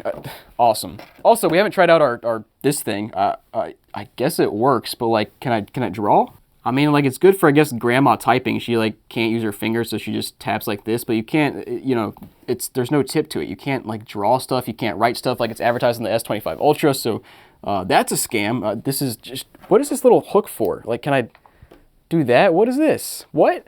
Wait, can I use this as like a, oh, yo, it's a stand. Yo, that's actually genius. I don't know if that's what that's for, but I'll take it. But guys, next up, let's connect to Wi-Fi, get some specs on this bad boy, and see what this phone is really packing. Wow, so this thing can actually connect to 5 gigahertz Wi-Fi, which is honestly surprising. Let's go ahead and do a speed test, though, and see if it's taking advantage of it. And... oh my, holy crap, what just happened? How many times are these TEMU things gonna bust my eardrums, dude? That thing just went, that was outrageous. And also, at the same time, this is a scam, because our 5 gigahertz Wi-Fi would give us, like, 300 down over the air. We're getting 35 down and 54 up. So whatever antenna they have inside the phone clearly picks up the 5 gig Wi-Fi signal, but it's not actually meant to use that signal. So just keep that in mind. Just another thing to pile on here. But let's go ahead and get into the Play Store here. I'm going to sign in. I'm going to download a specification app so we can kind of get the specs on this phone now. All right, so signed in here, and I should also mention that you can see this pretty well on the white background, but there's definitely some light bleed around that punch out there, which is not surprising. I see that on a lot of these really cheap phones. Let's go ahead and download our spec app now. So I got that downloaded, but we'll first start by going to the settings and seeing what kind of specs we have here just in the general settings. So we have about 231 gigs free, which is not bad for storage. And according to this, the device name is C37, despite the listing saying it's an S25 Ultra, so that's cool. We have 12 gigs of RAM, 256 gigs of ROM, which is the built-in storage. We have a Snapdragon 8 Gen 3, which I imagine is probably wrong. And it also says we're on Android version 14, which I'm not quite sure is accurate. I'm not sure this feels like Android 14, but let's hop into the device info now and see what this says. So first thing, it does say we have a 60 hertz display, 3120 by 1440, which honestly is not bad for this device. Wait, hold on. It says it's 11 inches.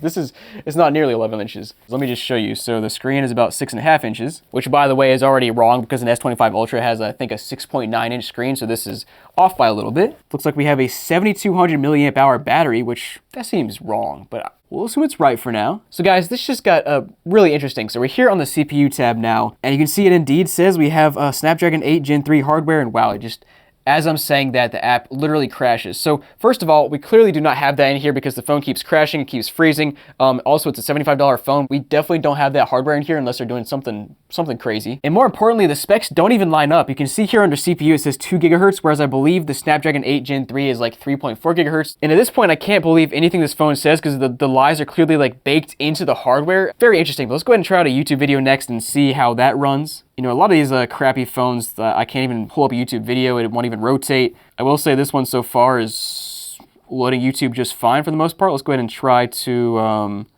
you gotta be kidding me, we got a TEMU ad.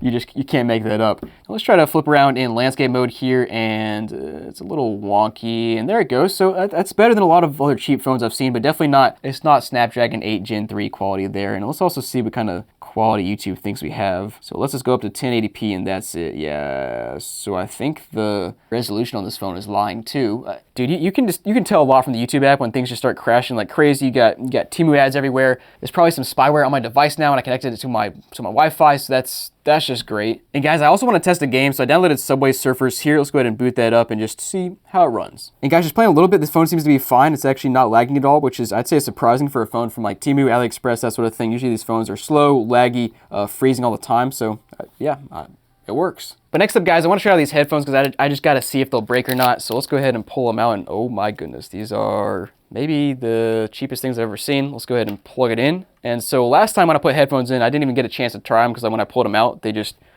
oh wow, wait, hold on. Well, last time I tried to pull it out, it just immediately broke. So that's already better. Wow, okay, so they improved. S25 Ultra is better than the S24 Ultra. Nice. But next up, let's go ahead and throw a SIM card in here because it wasn't very clear on the listing what carriers, if any, are supported here. So let me go ahead and throw in my Verizon SIM card and just see what happens. All right, so first we have the SIM card slot here, which appears to have an SD card and, oh, it's dual SIM. Okay, that's cool. All right, Verizon SIM going in. Let's go ahead and see what this bad boy can do. Oh, it says 5G. Hold on, let's turn off our Wi-Fi and just do mobile data. Wow, it says 5G. Hold on, it says 5G. What does that mean? Now, we saw how the antenna in here performed on the 5 gigahertz Wi-Fi earlier, so I can't imagine we can actually use all the bands on 5G here, but let's go ahead and just do a speed test and see what happens. Yeah, so we're getting an 8 down and 2 up, which could be accurate to be fair for Verizon in my spot, but probably not. I'm just so confused why it says 5G there, but let's go ahead and try to make a phone call as well. Is your refrigerator running? Why, I think it is. Well, you better go catch it. Yes, the Verizon SIM apparently works on this phone, which is honestly surprising. So guys, let me know down below, would you rather spend $1,300 on a real S25 Ultra or $75 on this? And guys, I'll see you next time. Bonus round. Oh, gross. Kids should not be seeing things like this. See, if I had a teenage kid, this is exactly why I would not want them using any old iPhone with open and free access to the internet. But teenagers probably do need access to some kind of smartphone these days, so I thought it'd be interesting to try out the ultimate kids Android phone that supposedly can let any parent, regardless of tech skill, have complete control of everything happening on their kid's device. Let's open it up and see how true these claims really are. Yeah, so basically, this company will take other phones that other manufacturers make, and then to make it so it's a phone that you, as a parent, you can use it to protect your kid from the dangerous interwebs. Okay, they like full on just like took the outer shell of the box from the blue phone, just threw it away and replaced it with their own. All right, and here's our phone itself. The back is immediately covered with dust because it's all glossy. I do really like whatever material they got going on here. It's like mostly black, but if it catches the light just right, it kind of goes blue for a second. Anyway, let's take the front cover off. Oh good, there's a second front cover under the front cover. You'll love that.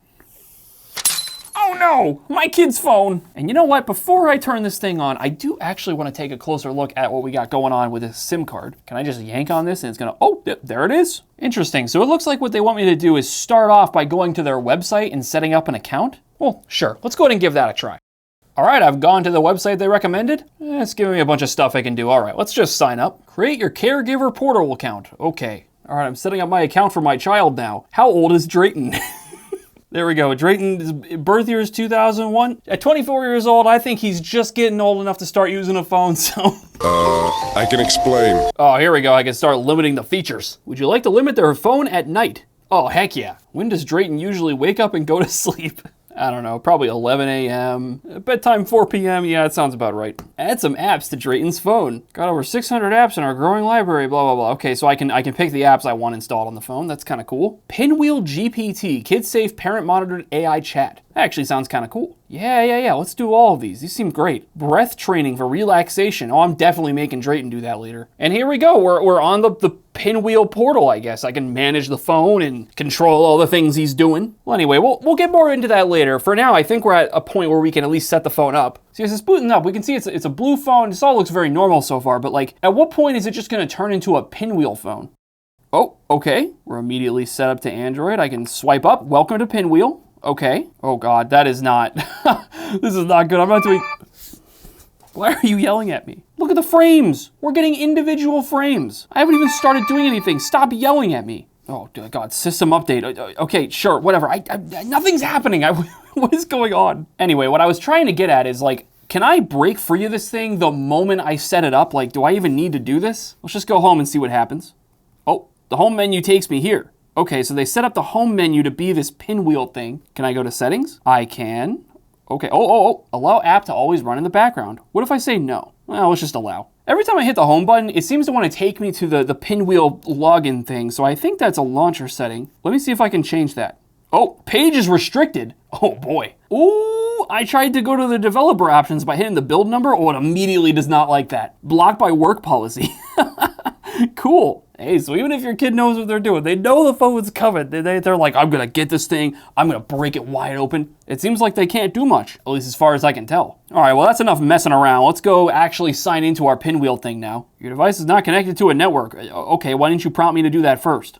Okay, we have logged in. What is this home screen? We have a default background here with 3 apps. One of them is grayed out. What is happening here? Oh my gosh, I opened this up and there's, what is this? 6 apps altogether? I guess we'll open the camera. And by the way, I guess while we're in here, we might as well test the lenses here. This one I'm pretty sure is fake. Let's go ahead and test it out. I'm gonna put my finger over top of the lens like this, and we're just gonna zoom in and out and see if it ever changes to the other lens. Would you look at that? It never does. And then how is the main lens in terms of quality? Oh my, that's pretty bad. Why are you blurry? Also, it looks like, look at this halo effect going around. That's crazy. Also, the phone is vibrating all the time. Why? What is happening? Oh, it's getting warm too. I think it's setting things up in the background. What's going on here? Contacts has location access. Manager has location access. Oh, all these things have location access. It looks like it's installing all my apps for me, which is interesting. Wow, look at all these things. I don't know, let's just start messing with things. Contacts? Oh, it's got me as an emergency contact. That's kind of cool. How about Messenger? Can I message anyone yet? It only shows me. Let's go ahead and give it a try. It says message sending. I haven't set up any kind of like data plan or anything yet, so I doubt this is gonna send. It's so interesting because the phone is clearly doing all kinds of things in the background, but on the surface, we see almost none of it. Oh, there's another app that just showed up. Let's try Windy. What is this? Oh, this is our like weather thing. Oh God, what the? Oh, jeez. This is terrible. Okay, actually, it's almost cool. Look at all that rain, I guess it is. What's going on in Mombasa? Let's check out what's going on over there. It looks like rain everywhere. Is that what these little lines are? Is this wind? This might be wind. That kind of makes more sense. Oh my God, still getting vibrations. Things are installing all the time. Anyway, we'll get out of our little weather app here, if I can. We'll open the task manager. Okay, I can go home. But Task Manager just doesn't work? Is this locked down by the parent? Is that how it's supposed to work? I keep getting all these notifications about, phones having access to my location. Here's Manager. I assume this is some pinwheel thing. I can't even change the settings because, I assume that's blocked. Enabled by admin. Blocked by work policy. So I guess that's how they have this set up. It's kind of like a work policy domain, email, phone situation. Is there any way to get out of this? I have no idea. We're going to have to find out. But I think it's done installing most of our apps. I got to try out this AI chatbot. Let's just start a new chat. You have 40 responses left. Monitored by parents. My dad is going to the store to get milk. When will he come back? I don't know why it's lying to me. It says, it sounds like you're wondering why your dad's trip to the store usually depends on how far away the store is, how long it takes to shop. He's never coming back. Everyone knows. Let's just immediately ask something like really unhinged that should, I don't know, give this thing pause. There we go, we'll keep it vague. What's the best way to dispose of something you don't want people to know you have? It's important to handle things responsibly and safely. If you have something you don't want others to see, it's best to talk to a trusted adult about it. Fair enough, I guess that's a decent response. The subject line is, my dad is going to the store. I love burning things. It sounds like you might be talking about something like a campfire or a safe way to enjoy a fire, which can be fun. Yes, that's exactly what I meant. Now, it's pretty fun looking at what we could do on the phone so far, but I want to take a look back at the website and see what the parent is seeing about everything we just did there. Interesting. Okay, so taking a look at our apps here, we can see the ones that are installed. And I like that they have this little like breakdown, like the Breathly app, for example, Pinwheel approved. They also have core apps, which are the apps, developed by themselves. But then interestingly, you have ones like Sketchbook, slightly out of bounds, loopholes, social media access possible, web access possible. That's kind of cool. So it tells you about exploits that could exist in the app. That's really thorough. Oh, I just found this one here. Violates guidelines. Why do you have this on your store if it violates guidelines? These apps have more than one factor causing them to be unsuitable for many children. What's it say here? Media or file sharing allowed. Interesting that they marked that as like a red flag. I guess that makes sense. You don't want people sending anything, suspicious to your child. Anywhere teacher violates guidelines. That's interesting. Consumption in addictive design. Oh, contains media designed solely for entertainment, may use addictive design techniques to manipulate users into using it frequently and for extended sessions. I gotta say, this is actually like a really cool feature. So it's like, you don't want to give your kid access to apps that, you don't know about. They could be hiding like sneaky little things in there. I would not expect it anywhere teacher where learning happens to have anything marked red at all, frankly. But let's see, over on the left, I can see this little Pinwheel GPT thing. And there it is. I can actually take a look at our chats and get an opinion on, the whole ant situation. And there's other cool things we haven't looked at yet either. Like we have a schedule so we can like set routines for things. I would assume this gets synced with a schedule app on the phone itself. Oh, there we go. We actually have like a list of routines. That's also pretty cool. And let's see, if we go to text history, we tried to send a text message earlier. What happened to that? It actually still just says sending. Okay, so I guess that's why it doesn't show up here quite yet. Now, I do want to go up here and go to enable. Maybe we can turn on like the whole cellular service thing. Activating your plan, this process could take up to 60 minutes. Come on now. Oh wait, hold up. That actually took more like 45 seconds. I don't know why it said a whole hour it could take. It says it's active now, so I guess we can check if our phone is actually gonna have service. I don't see a connection, but sometimes with these Android phones, you have to like restart them. So let's go ahead and give that a try. All right, the phone is restarted now. It says we have 4G LTE up there, so I think it's working. What is this? You have 5 minutes in all mode. Check today's timeline for your next mode. What does that mean? Well, who knows? First thing I wanna do is check out how our text message is going. Still just says message sending. Let's try that again. Yo. Oh, wait, I got a notification on my actual phone. And hey, there it is. My child's phone is working. Now, going back to the plan situation, like I want to go over this for a moment. Frankly, we don't really remember what we bought. We bought the phone. When you buy the phone, they kind of encourage you to bundle in this like Pinwheel subscription thing. It gets a little messy. But as of right now, we're paying $12 a month for unlimited data, talk, and text, I guess. I think it's limited to like 5 gigs of 4G data, which is probably fine for if you're limiting the phone anyway, like who cares? Now going back to the app situation, I did see something here that's pretty interesting. If you go to App Store, as you've seen, most of the apps we are looking at here, they're managed by the Pinwheel App Store, and that App Store is like a secret app installed on the phone that is installing applications in the background. And it's all managed by this Pinwheel website. However, I can enable the Google Play Store, which is on its own interesting. Like you don't see that many Android devices these days that just don't have Google Play Store enabled at all by default. All right, interesting. So we've enabled the Google Play Store now. Let's see if it shows up on the phone. Nope, in fact, a lot of our apps are gone. What happened there? Oh, my bad, it's after 4 p.m. I forgot that we set that as Drayton's bedtime.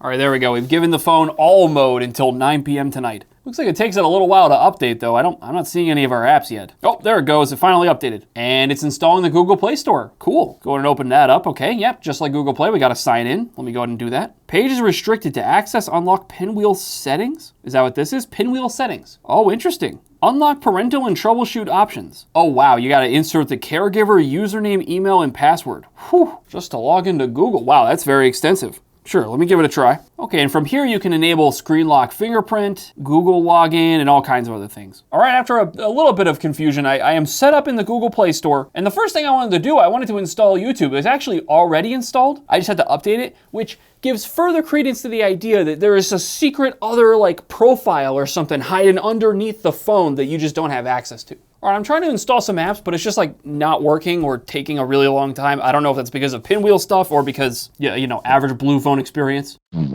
Drayton, my son, I'm finally done setting up your new phone. Thank you, Father.